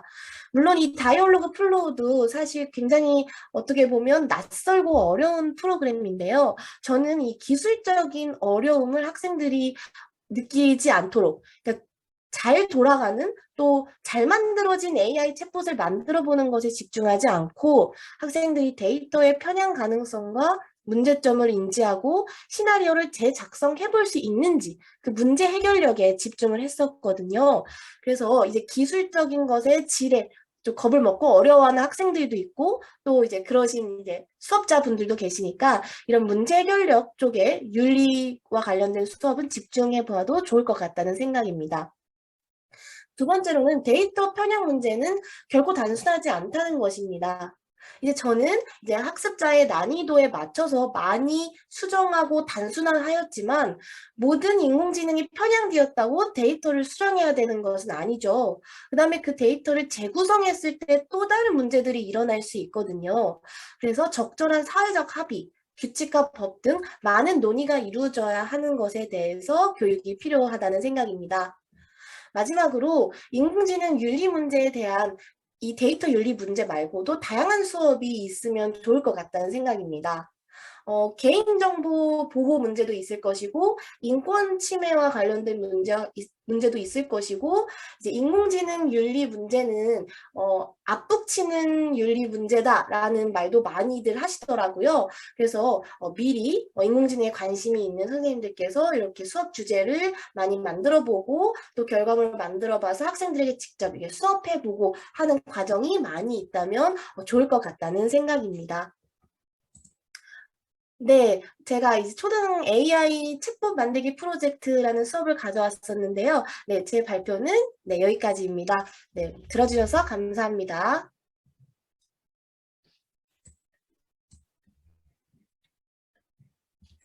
네, 박상한 선생님께서 챗봇을 중심으로 AI 데이터 윤리에 대해 발표해 주셨습니다. 학생들에게 인공지능 기술뿐 아니라 인공지능 윤리에 대해서도 생각해 볼 기회를 제공하는 것은 정말 중요한 일 같고요.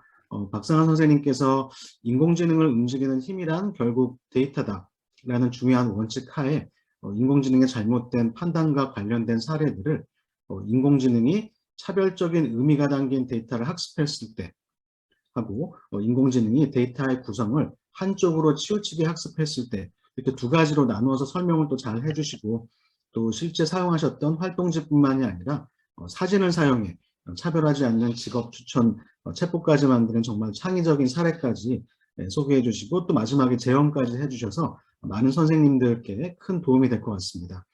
소중한 통찰을 공유해 주신 진건초등학교 박상아 선생님께 다시 한번 큰 박수 부탁드립니다.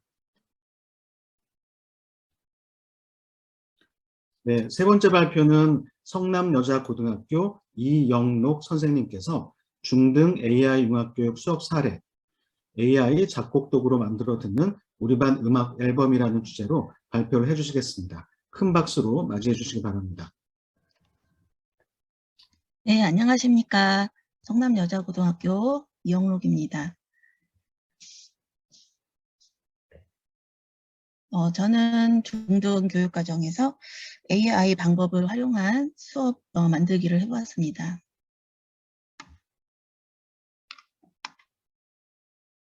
예, 간단히 제 소개를 드리겠습니다. 전공은 음악하고 상담심리를 공부를 했고요. 현재는 아주대학교 AI 융합교육 전공에 재학 중입니다. 그리고 올해 경기 소프트웨어 AI 교육지원센터 교원 운영 지원단으로 활동을 이제 시작을 했고요. 앞서서 박상호 선생님께서 그 데이터 윤리에 대해서 좋은 수업 지도안을 소개해 주셔서 굉장히 많이 도움이 되고 참고해 볼 만하다라는 생각이 들었고, 편향되지 않는 데이터를 조심스럽게 다룰 필요가 있겠구나, 이러한 메시지를 전달받았습니다. 제 수업은 세 가지, 그게 지도안 기획을 할 때 저희 아이디어, 핵심적인 내용들을 소개해 드릴 것이고요. 그리고 두 번째는 3차 시에 걸친 지도안 구성 내용, 그리고 마지막으로 소감과 제언으로 구성을 하였습니다.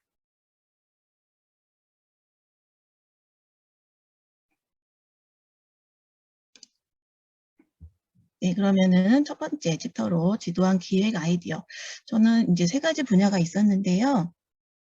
AI 소양 교육하고 AI 교과 융합, 그리고 AI 방법 융합이 있었습니다. 사실 한 분야에 대해서 수업을 하다 보면은 세 가지 분야를 다 걸치게 되더라고요.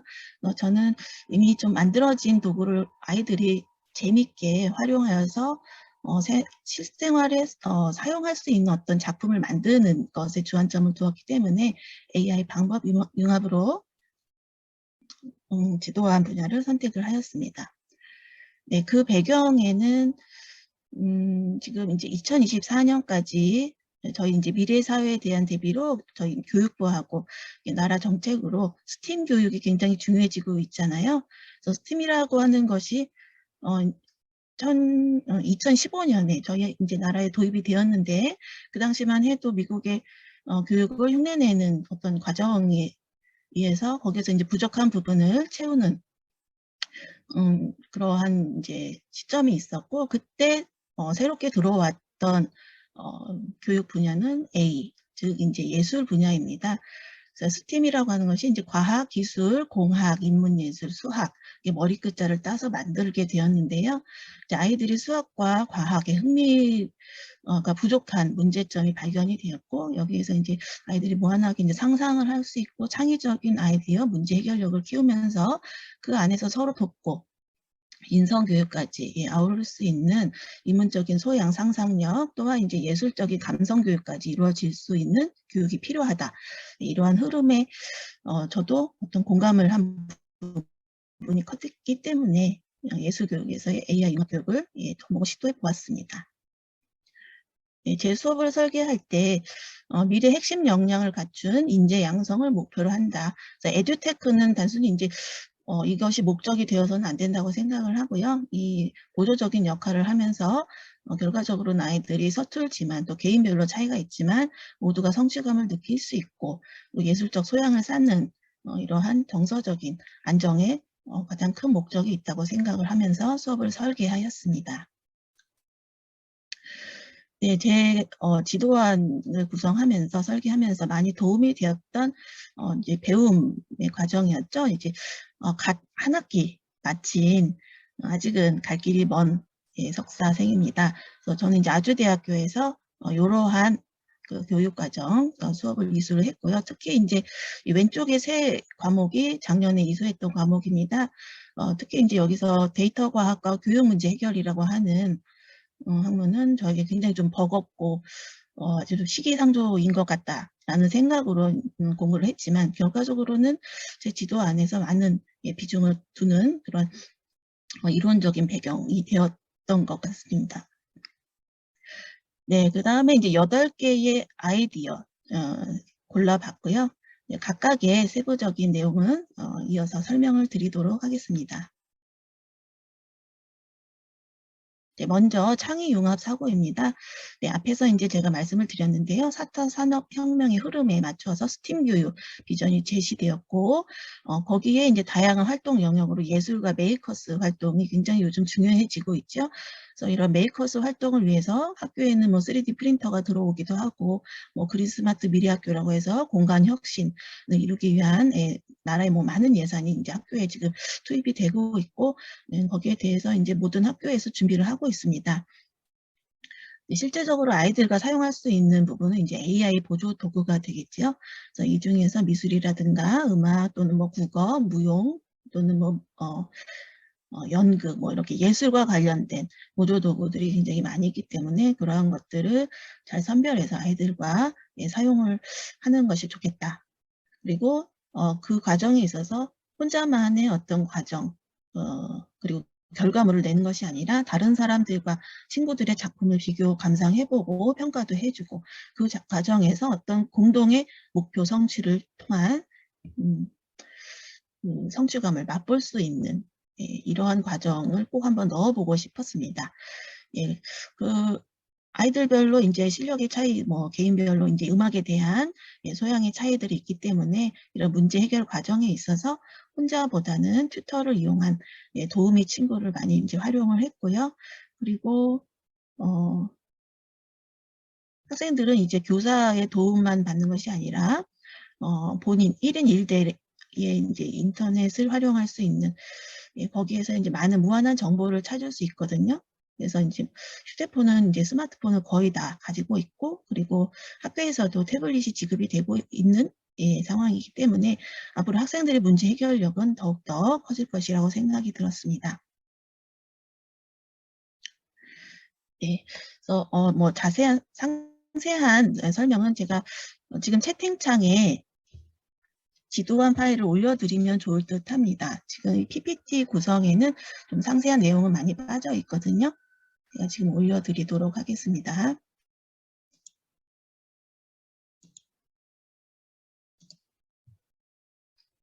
함께 보시면서 설명을 들어주시면 제 설명이 좀 부족하지만 여기 계신 선생님들께서는 이해를 조금 더 잘 하실 수 있을 것 같습니다.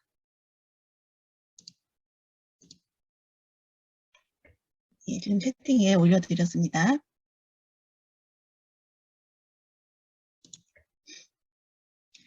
네, 1차, 2차, 3차 수업이고요. 이제 가상현실의 메타버스까지 이제 확장할 수 있고, 이제 가상현실뿐만이 아니라 더 많은 활용 범위들이 있기 때문에 여기에 대해서는 좀 굳이 한정하지는 않았습니다. 1차에서는 아이들이 간단한 음악을 만들어 봤고요. 아직까지는 AI 도구를 사용하기 전입니다. 그리고 2차 수업에서는 AI 작곡 프로그램이 딥러닝 기반으로 만들어진 소프트웨어잖아요. 그래서 이제 데이터를 활용한 프로그램이기 때문에 데이터 과학에 대해서 어떤 정도의 소양을 갖출 수 있도록 데이터 과학 체험과 딥러닝에 대한 소개를 하였습니다. 3차 시에서는 뮤지아라고 하는 국내에서 개발된 무료 작곡 프로그램을 사용하여서 아이들이 나도 되는구나, 나도 만들 수 있구나, 어떤 결과물을 얻는 어떤 그런 즐거움을 갖도록 하였고요. 그 결과물들을 교실에서만 듣고 끝나는 것이 아니라 온라인상에서 발표를 하면서 생활 속의 음악, 또 이제 실생활에 적용할 수 있는 다양한 활동으로까지 확장할 수 있도록 고려를 해보았습니다. 네, 1차 시의 수업 목표인데요. 음악의 구성을 먼저 이해하고, 그러니까 저는 이제 결과적으로는 AI라고 하는 작곡 도구가 쉽게 음악을 만들어주지만, 그렇게 AI 이제 무한하게 이제 의존만 하다 보면 학생들의 어떤 지식이라든가 자기 중심성 그리고 이제 문제 해결력은 오히려 좀 떨어질 수 있다라는 생각이 들어서 사전에 이러한 기본적인 소양은 다 갖추고 들어가게 되었습니다. 네, 도입 전개 정리별로 좀 정리를 해봤는데요. 도입 부분에서는 최근에 이제 TV에서 AI에 대한 뭐 예능 프로에서 또는 뭐 다큐에서 많이 지금 다루어지고 있죠. 그래서 딥페이크 기술을 이용해서 인기 있었던 이제 현재는 이제 고인이 된 그러한 가수들의 그리운 모습을 시청자들이 볼 수 있도록 홀로그램으로 그들의 어떤 모습을 재현해내고 음성을 합성해가지고 비슷한 목소리로 또 그분들의 창법까지도 흉내내는 AI 를 선보이는 어떤 영상을 통해서 아이들에게 흥미를 끌어내었습니다. 그리고 전개 부분에서는 음악의 다양한 요소들을 구글 뮤직 랩 프로그램을 이용해서 재미있게 체험을 했고 여기서 이제 멜로디와 반주 음악이 있는 간단한 음악을 만들어서 아이들끼리 서로 공유하는 시간을 가졌습니다. 정리 부분에서는 아이들의 인성 부분이 좀 중요하기 때문에 단순히 그냥 학생들의 작품을 보고 객관적인 평가도 좋지만 격려하는 그리고 이제 악성 댓글은 남기지 않도록 이러한 인성 부분을 조금 강조하면서 아이들끼리의 작품에 대한 소감 나누기 활동을 하였습니다. 네, 음악 구성 요소를 이해하는데 지금 초등학교, 뭐 중학교, 고등학교까지 많이 알려져 있는 프로그램이죠. 그래서 크롬에서 개발했고 뮤직랩인데요. 여기서 이제 송메이커를 이용하면은 간단한 멜로디를 만들 수 있고요. 아래 보시면 학생들이 만들어서 클래스룸에 자신들의 작품을 온라인 전시한 모습입니다. 예, 이 1차 시에서의 지도상에서 제가 이제 유의점으로 뒀던 것 중에는 작곡의 준비 단계 수업이니만큼 기본 음악 요소를 충분히 이해하도록 하였습니다. 또한 첫 시간에 큰 어떤 수업의 흐름 방향을 함께 공유하기 위해서 3차 시 이상에 걸친 전체 흐름을 학생들에게 먼저 안내를 해주었습니다. 네, 이제 두 번째 시간에는 딥러닝 기반의 작곡 프로그램을 사용하기 위해서 그 프로그램이 작동하는 원리, 또 거기에서 어떻게 AI 뮤지아가 음악을 만들어내는지에 대한 이해 수업이 되겠습니다. 많은 데이터를 학습하고 그것을 처리하는 과정에서 새로운 음악이 생성되는 원리인데요. 그렇기 때문에 데이터가 굉장히 중요하죠. 그래서 더 좋은 음악을 만들기 위해서는 그만큼 훌륭한 작품들을 많이 입력을 시켜줘야 되고 또한 그러한 도구를 이용을 할 때도 사용자도 본인이 원하는, 추구하는 어떤 음악 스타일을 어느 정도 머릿속에 구상을 할 수 있어야 합니다. 네, 세 가지 부분으로 나눠서 먼저 도입 부분에서는 음악이라고 하는 것이 보이지 않는 영역이기 때문에 아이들이 본인이 만든 음악이지만 실제로 어떻게 표현을 해야 될지 노래를 못하는데 어떻게 노래를 하나요? 저는 피아노를 치지 못하는데 선생님 어떻게 연주를 할까요? 악보를 그리지 못해요. 음악 이론이 좀 약합니다. 이런 친구들이 많이 있어요. 그래서 그런 친구들이 본인이 구상했던 음악을 발표할 수 있도록 어떤 그 사다리의 역할, 지렛대 역할을 할 수 있도록 보이는 들리는 그림 그리기 활동으로 저는 이제 플레이어 칸딘스키 구글에서 개발한 프로그램인데요. 칸딘스키라고 하는 화가는 추상화의 대표적인 화가인데요. 본인이 들었던 음악을 점이나 선 또는 뭐 간단한 도형 그리고 다양한 색감, 질감을 통해서 표현함으로써 그 그림에서 본인이 어떤 들었던 음악들을 표현을 해내고 있거든요. 그래서 아이들도 그림을 그려서 본인들의 작품을 소개하는 시간을 가져보았습니다. 전개 부분에서는 데이터 과학을 체험하기 위해서 데이터란 무엇인가 그리고 데이터의 다양한 요소들을 어떻게 수집하고 또 컴퓨터가 읽을 수 있는 언어로 바꿔줘야겠죠. 그러한 것들을 활동지에 작성을 하면서 예제 문제를 통해서 쉽게 접근할 수 있도록 설계를 해보았습니다. 그리고 고등학교 심화 과정에 속하는데요. CNN 모델, 인공신경망을 중학교 학생들에게도 미리 좀 접해보면 좋을 듯 하여서 그 작곡 프로그램에 적용된 기술, 딥러닝 그 중에서도 CNN 모델을 간단하게만 소개를 좀 해보았습니다. 예, 제가 말씀드렸던 플레이어 칸딘스키 프로그램의 이제 화면 모습인데요. 여기 보시면 아이들이 이 세모 버튼을 누르면요. 각각의 색감 또는 뭐 도형, 크기, 예, 여기에서 어떤 느낌을 담은 음악들이 들리게 됩니다. 그래서 이렇게 소리를 표현하는 방법이 다양하구나. 노래로만 또는 뭐 악보로만 어떤 그래프로만 표현하는 것이 아니라 다양한 표현의 방법이 있다라는 것도 이해해 볼 수 있는 시간이었던 것 같습니다. 네, 그 다음에 이제 데이터 과학의 활동으로 먼저 필요한 아이디어들을 모아서 수집을 해야 되는데요. 그런 것들을 일정하게 행렬이라든가 또 이렇게 규칙에 의해서 정리를 하게 되는데 저는 엑셀 프로그램에 모으는 과정이 꼭 필요한 부분인데 이것을 이제 실제로는 한 차시 안에 일부로 다루기에는 너무 이 데이터 수업은 사실 저는 한 학기 배워도 너무 어려웠거든요. 그래서 이걸 어떻게 간단하게 아이들이 짧은 시간 동안 이해를 할 수 있도록 구조화해 볼까 생각하다가 엑셀 활동지를 만들었고요. 거기에 이제 제가 탭의 제목을 넣고 각각 탭에 해당하는 세부 종류들을 아이들이 찾을 수 있도록 하였습니다. 예를 들면 여기 보시면 작곡을 할 때 장르를 먼저 선택을 해야겠죠. 그 다음에 이제 분위기에 영향을 미치는 가락이라든가 리듬의 흐름이 어떨지, 그 다음에 어떤 악기로 연주할 것인가, 그리고 경쾌한 빠른 곡인지 또는 느리고 잔잔한 뭐 발라드 느낌의 곡인지, 그래서 거기에 해당하는 다양한 데이터들을 이렇게 나열을 해봤고요. 그리고 이런 것들을 이제 뭐 우리 한글로 컴퓨터에 입력을 해서는 컴퓨터가 읽을 수가 없잖아요. 그렇기 때문에 아이들에게 전처리 과정이라고 하는 것을 알 수 있도록 데이터 레이블링 작업을 아래 그림처럼 제가 미리 샘플을 주고선 가로 속을 채워보는 활동을 가지도록 하였습니다. 그래서 본인들이 찾았던 다양한 장르, 여기 뭐 속하지 않은 뭐 힙합도 있을 수 있고요.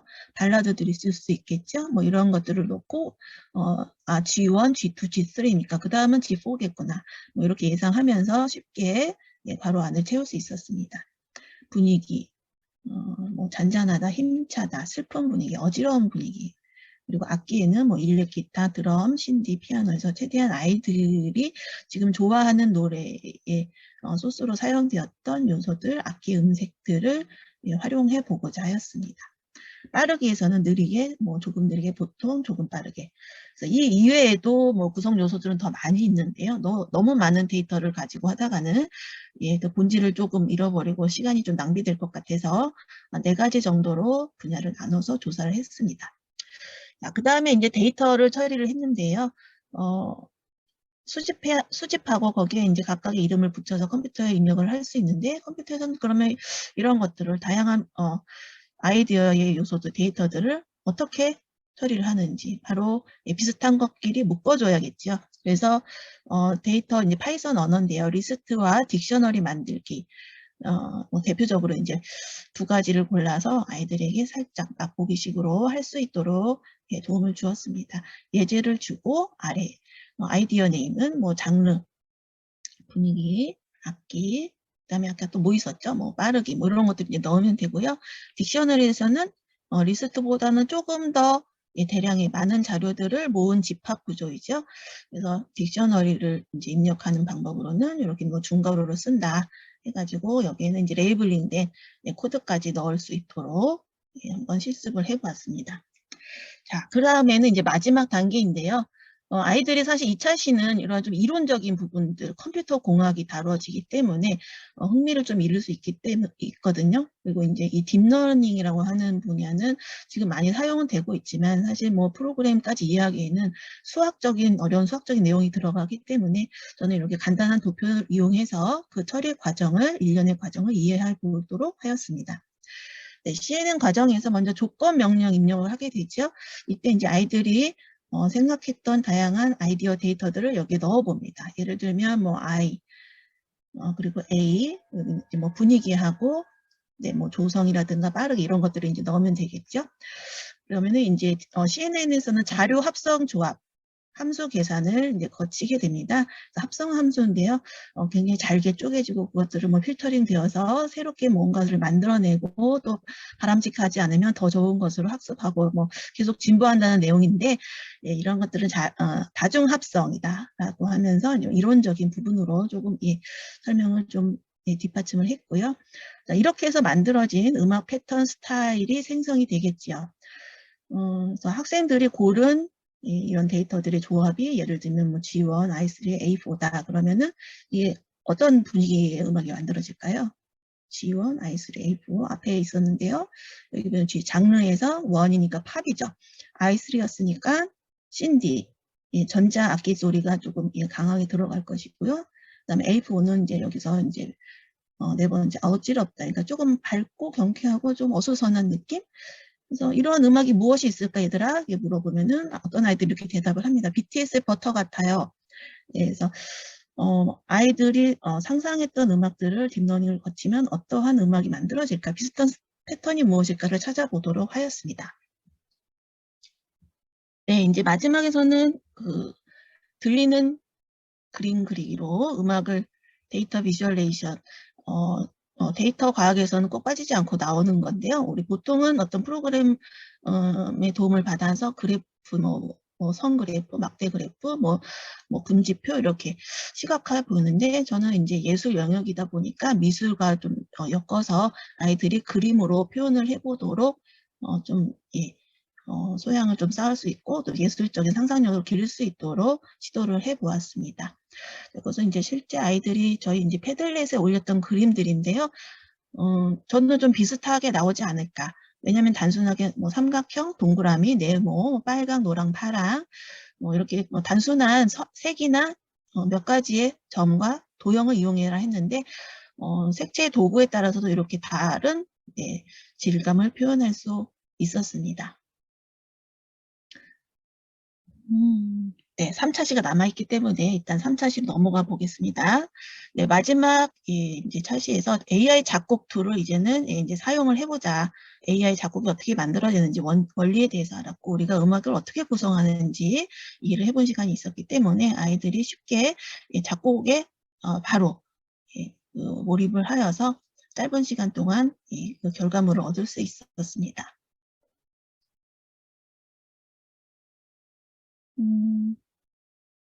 먼저 도입 부분에서는 AI 작곡으로 만들어진 음반을 발매한 실제 가수가 있습니다.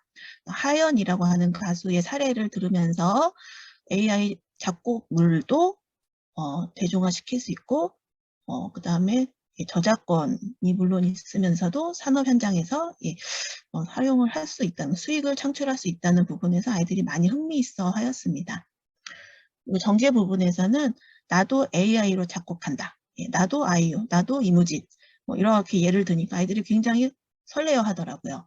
그래서 이제 뮤지아 AI 플러그인을 사용을 했고 밴드랩 사이트를 이용해서 여기서 만들어진 멜로디와 리듬을 조금 더 세련된 음악으로 편집하는 방법을 거쳐서 음악을 작곡했습니다. 네, 정리 부분에서는 패들렛과 밴드랩 업로드를 해서 우리 반끼도 공유를 할 수 있지만 뭐 밴드랩 같은 경우는 인터넷 사이트거든요. 그래서 전 세계 누구와도 이 밴드랩을 사용하는 유저와 자신의 작품을 나누고 함께 콜라보를 할 수도 있습니다. 예, 그러면서 이제 실생활에 적용할 수 있는 방안을 여기에서 좀 적용을 해서 구현을 해 보았습니다. 네, 지금 여기 구글 프레젠테이션 화면인데요. 하연이라고 하는 가수를 학생들이 잘 모르거든요. 이제 하지만 태연의 여동생이다라고 하면은 누구나 다 알고 있습니다. 작년에 이제 위켄드로 여름 내내 많은 인기를 받았던 가수인데요. 뭐 요즘에 이제 태연도 뮤지아 작곡으로 만든 음악을 조금 음반에 담은 것 같더라고요. 그래서 이제 상용화되고 있는 프로그램이라는 어떤 학생들의 기대를 주기 위해서 제시를 해보았고요. 네, 선생님들 공유 화면에 지금 뮤지아 플러그인을 띄워놨는데요. 지금 마지막에 이제 실제 재즈 연주 합주하고 기기가 만들어낸 소리를 들어봤는데 제 귀에는 아직은 재즈 연주자들 실제 소리가 더 좀 좋게 들리네요. 근데 이제 이 영상을 찍었을 때만 해도 2017년이었거든요. 네, 그로부터 또 몇 년이 흘렀기 때문에 이봄에서 조금 더 업그레이드된 버전이죠. 뮤지아가 만들어졌습니다. 지금 띄운 화면이 뮤지아 플러그인인데요. 좀 뭐 이 도구를 활용하는 거에 관심이 있어서 여기를 방문해 주신 분들도 많이 계실 듯해서 간단한 사용 방법만 설명을 해드리겠습니다. 이 창 하나가 이제 전체예요. 저도 좀 설치를 하고 놀랬는데 여기에서 AI가 작곡을 하게 됩니다. 위에 이제 기본 세팅을 여기에서 다 처리를 할 수가 있고요. 지금 장르가 재즈로 되어 있거든요. 여기 보시면은 재즈 외에도 뭐 발라드, 클래식, 댄스, 포크, 힙합 고를 수가 있고요. 클래식으로 한번 제가 선택을 해보겠습니다. 그리고 멜로디를 들려주는 악기의 음색을 고를 수 있는데요. 피아노 원으로 해놓고, 이렇게 이제 뭐 템포도 지정을 한 후에, 애드 코드 누르시면요. 여기 이제 코드가 계속 변형이 되는 게 보이시죠? 그래서 이제 여기서 다운을 받습니다. 그 다음에 이제 애드 멜로디를 누르면,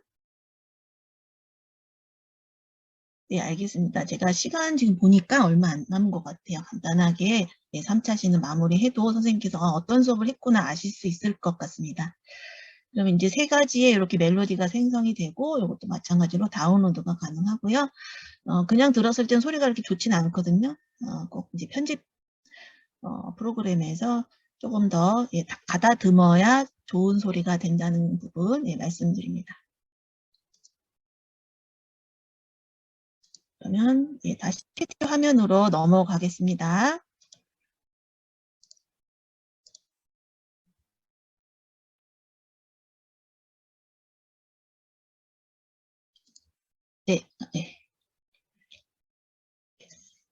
그래서 제 이제 간단한 소감 나누면서 마무리 짓겠습니다. 저는 이제 알려지지 않은 어떤 도구를 찾고 싶었고 학생들이 그로 인해서 흥미있게 즐겁게 수업을 할 수 있는 점에 주안점을 두었고 중학교 과정이지만 재미없는 수업이 아니라 좀 높은 기술을 소개하면서 아이들이 실생활에서도 흥미롭게 실용적으로 사용할 수 있는 도구를 사용해 보고자 하였습니다. 또 그로 인해서 이제 메이커스 음악을 만드는 생산성, 또 만든 작품을 가지고 다른 사람들과 소통의 기회도 가져보고자 하였습니다.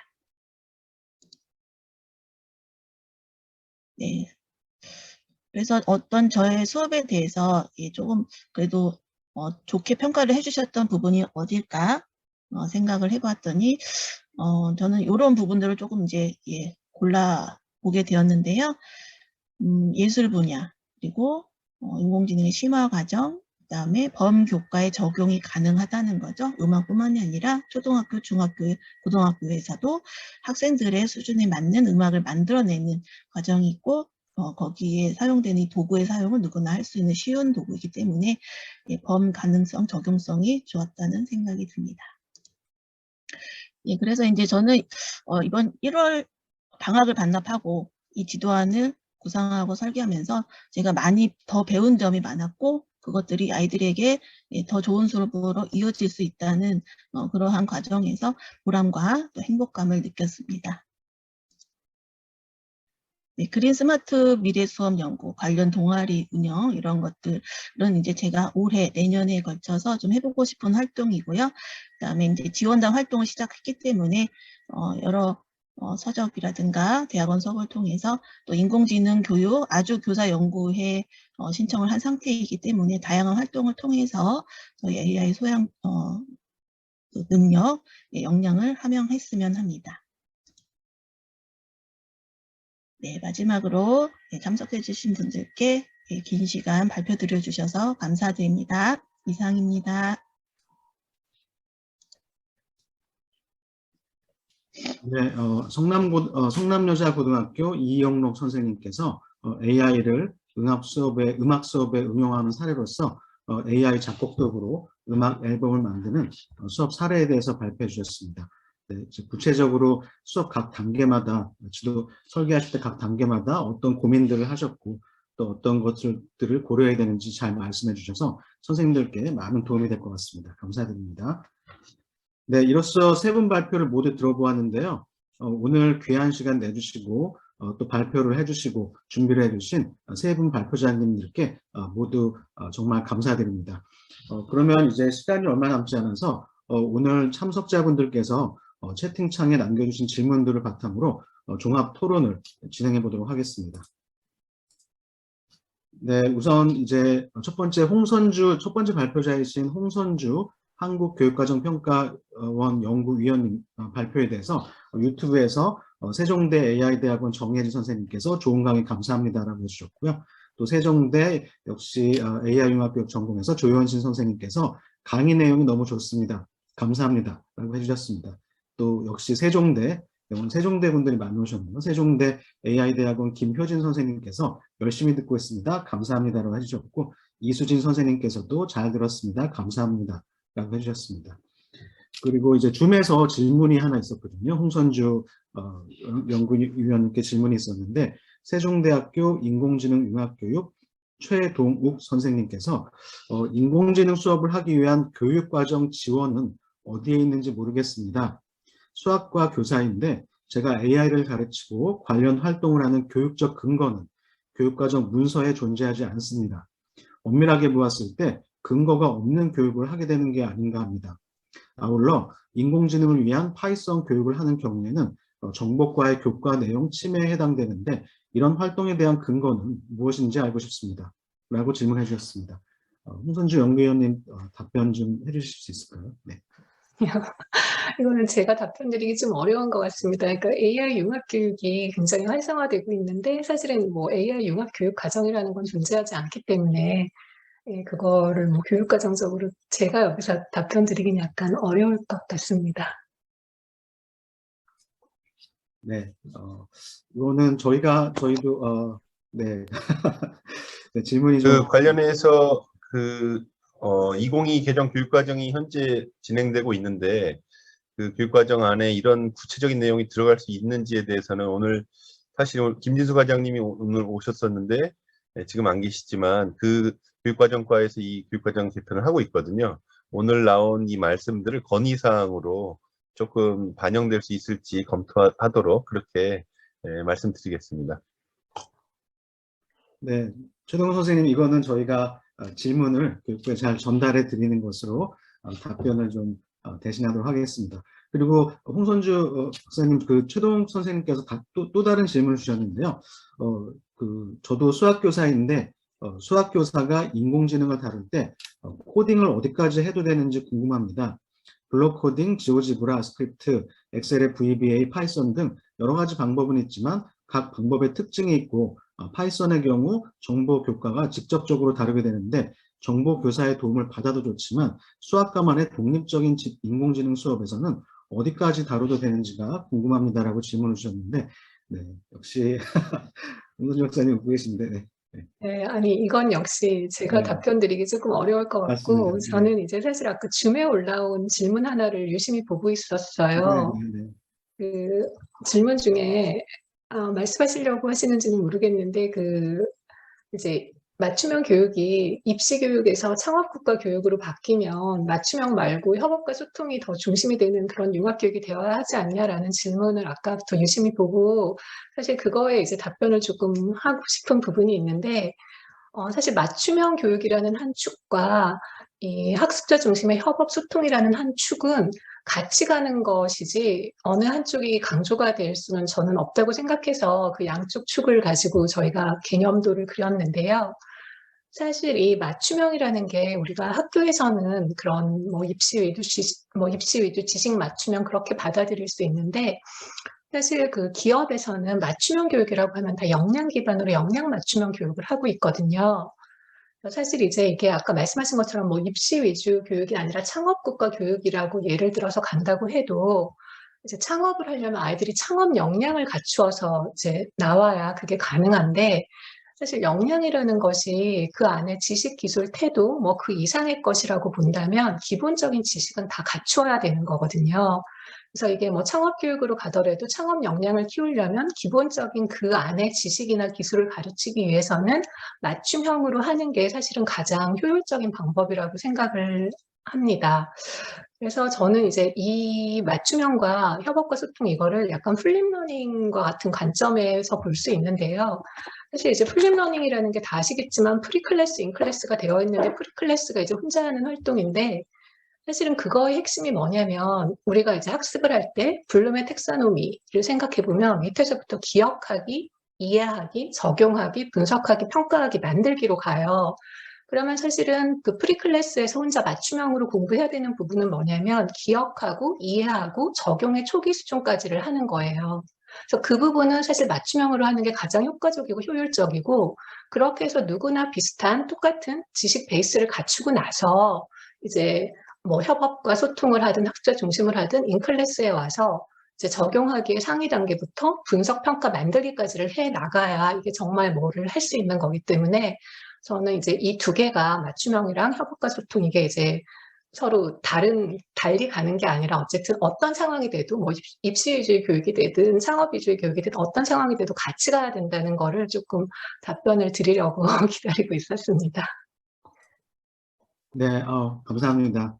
어, 그, 사실 이 질문은 박상환 선생님하고 이영록 선생님께서도 답변을 해주시면 좋을 질문 같아가지고 제가 질문을 짧게 다시 한번 읽어드릴 테니까 박상환 선생님하고 이영록 선생님도 한번 답변을 이제 해주시면 좋을 것 같아요. 한번 질문은 이제 GNJ 대표 공정배 선생님께서 AI 융합 교육이 맞춤형 위주로 활용되는 것은 입시 교육 위주의 플랫폼 때문인지 AI 교육 과정의 한계인지 알고 싶습니다. 만약 향후 교육 기조가 입시 교육에서 창업 국가 교육으로 바뀐다면 협업과 소통으로 학습자 중심 AI 융합 교육이 가능할지 혹은 늘어날지 알고 싶습니다. 라고 질문을 주셨거든요. 그래서 혹시 이 질문에 대해서 박상환 선생님이나 이영록 선생님도 혹시 생각을 저희하고 이제 공유해 주시면 정말 좋을 것 같습니다. 네. 네, 저는 뭐 입시 위주의 교육 과정에 치우친다면 어떤 우리나라 교육의 발전이 사실 멈춰버릴 수밖에 없다는 생각이 들어서 물론 뭐 다양한 교육 과정, 뭐 교과의 수업도 중요하지만 이런 뭐 전 세계적인 어떤 산업 기술 전쟁이 치러지고 있는 요즘에 우리나라의 어떤 자원이 부족한 이 나라에서는 기술이 정말 중요하다는 생각이 들거든요. 그러한 의미에서 저 또한 음악에서도 아이들이 사용할 수 있는 AI 도구를 조금 좀 많이 친근하게 다가가게 해보고 싶었던 마음이 있었던 교사인지라 저는 이러한 소양 교육이 앞으로도 좀 계속 필요할 듯 하고요. 이런 데서 이제 아이들이 바탕이 되어서 밑거름이 되어서 본인들의 전공을 살리면서 대학 과정에서도 뭐 창업을 할 수도 있고 메이커 수업을 이용해서 요즘은 뭐 AI 교육을 미술 선생님들도 또 미술학원 선생님도 배우는 분들도 많이 봤거든요. 그래서 다양한 활용 범위가 있기 때문에 너무 국한하는 것보다는 아직은 좀 갈 길이 먼 시점이 아닌가. 저는 이렇게 보고 계속 좀 이렇게 확대해 나갈 필요도 있다 생각을 하고 있습니다. 네, 감사합니다. 혹시 박상환 선생님께서도 해주실 말씀 있으실까요? 네, 이제 저는 초등이다 보니까 사실 입시 교육이나 창업 국가 교육적 관점보다는 전인 교육에 집중을 하고 있기 때문에 사실 조금 낯선 표현들이긴 합니다, 개인적으로. 그런데 이제 제 생각에도 이제 AI 이제 맞춤형 이런 기술적 활용보다는 AI를 어떻게 활용하는지 또 어떤 마음으로 또 어떤 가치를 갖고 활용하는지 또 그 안에서 발휘될 수 있는 뭐 역량들은 무엇이 있을지 역량 중심의 교육이 확대되어야 한다는 생각으로 이제 초등에서는 주로 저는 그렇게 하고 있거든요. 그래서 입시 교육과 이제 창업국가 교육적 관점은 모르겠으나 이제 적어도 공교육에서는 사실 기술적인 것은 사교육이나 다른 교육에서 충분히 일어날 수 있는 부분이고 공교육에서는 다른 학생들과 어울려서 이 AI 기술을 활용해서 좀 더 협업하고 소통하면서 융합 교육이 일어나야 하지 않을까 앞으로 그렇게 말씀을 드리고 싶습니다. 네, 감사합니다.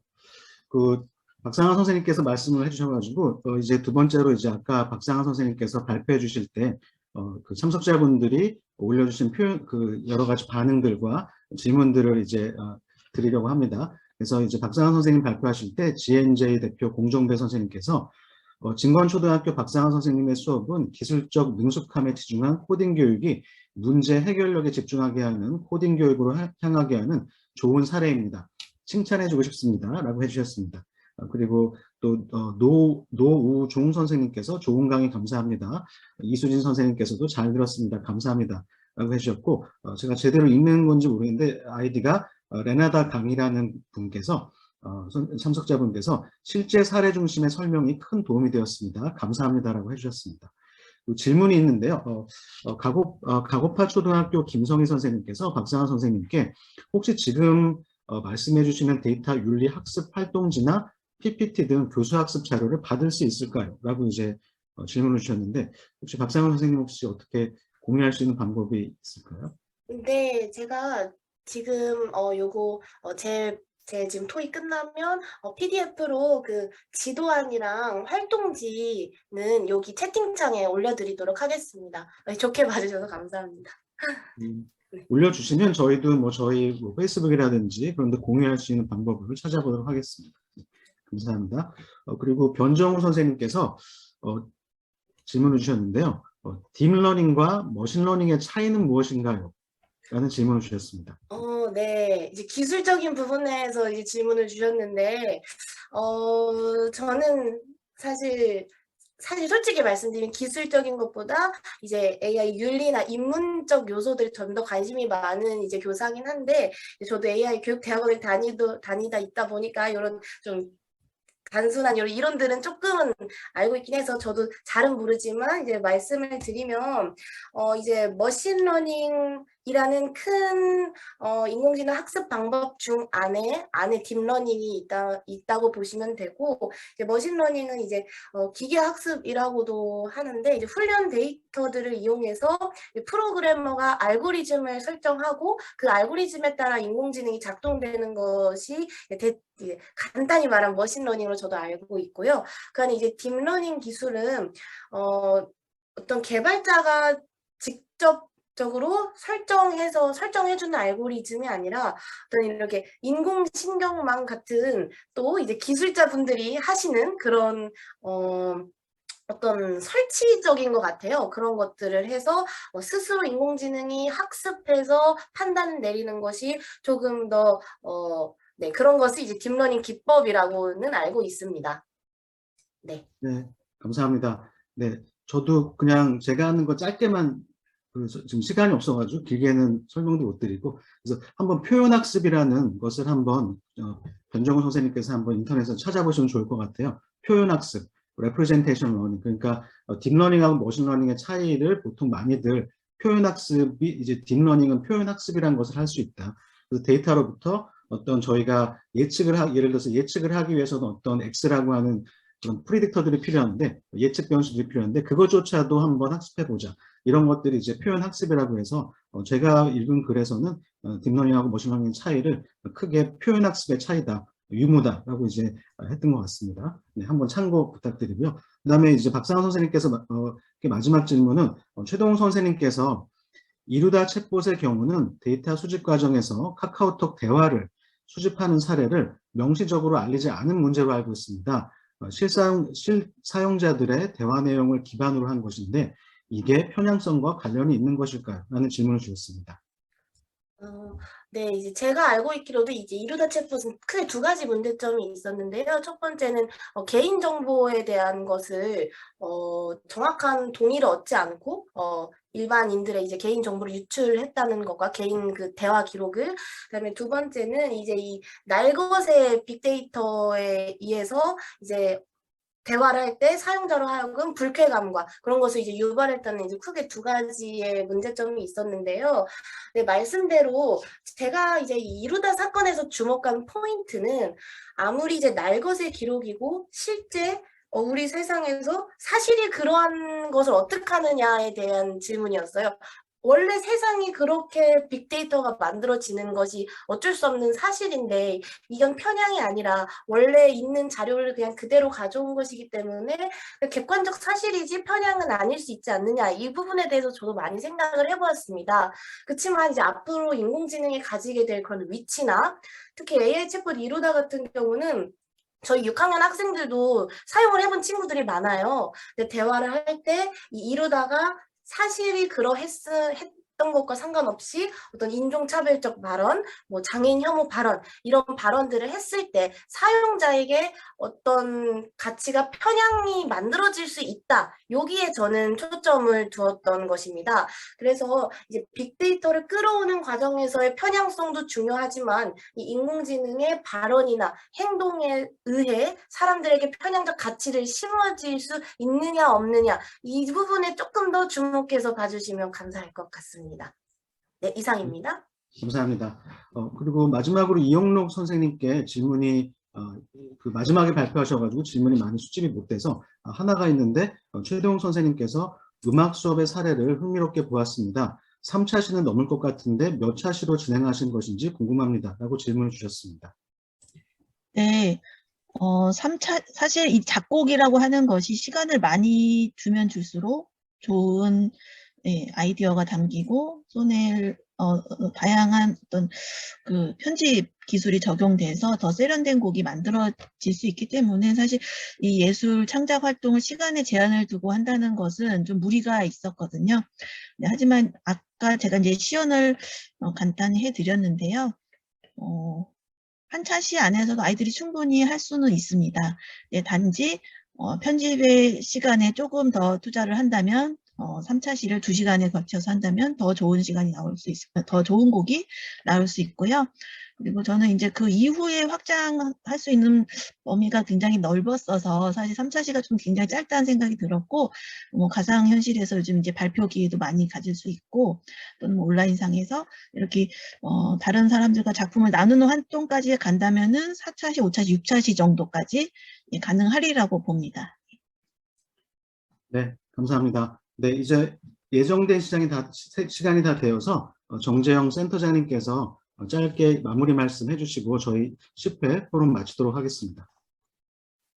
네, 오늘 세 분의 발표를 들으면서 정말 그 토요일 오전을 투자한 충분한 가치가 있다라는 생각을 하게 되었습니다. 홍선주 박사님의 이 잘 정리되어 있고 방향을 제시해 주신 발표 너무 도움이 많이 됐고요.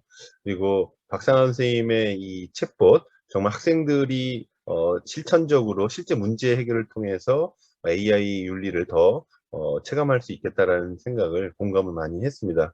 그리고 이영록 선생님 그 발표를 보면서 나도 작곡을 할 수 있겠구나 하는 자신감도 좀 생긴 것 같은 느낌을 받았습니다. 오늘 이 그 토론도 질문도 굉장히 좋았었는데, 아까 해주신 수학과 관련해서 어디까지 확장 가능한가? 사실은 이제 융합이 더 강조되고 있기 때문에 학교 교육과정 또 선생님들이 편성하실 수 있는 재구성 권한 범위 내에서 충분히 저는 활용 가능하다고도 생각을 하고요. 앞으로는 특히 고등학교의 경우에는 고교 학점제가 더 도입되면 새로운 또 교과로서 AI 수학 이런 것들이 아마 교과로도 만들어질 가능성이 있지 않을까, 이런 생각을 합니다.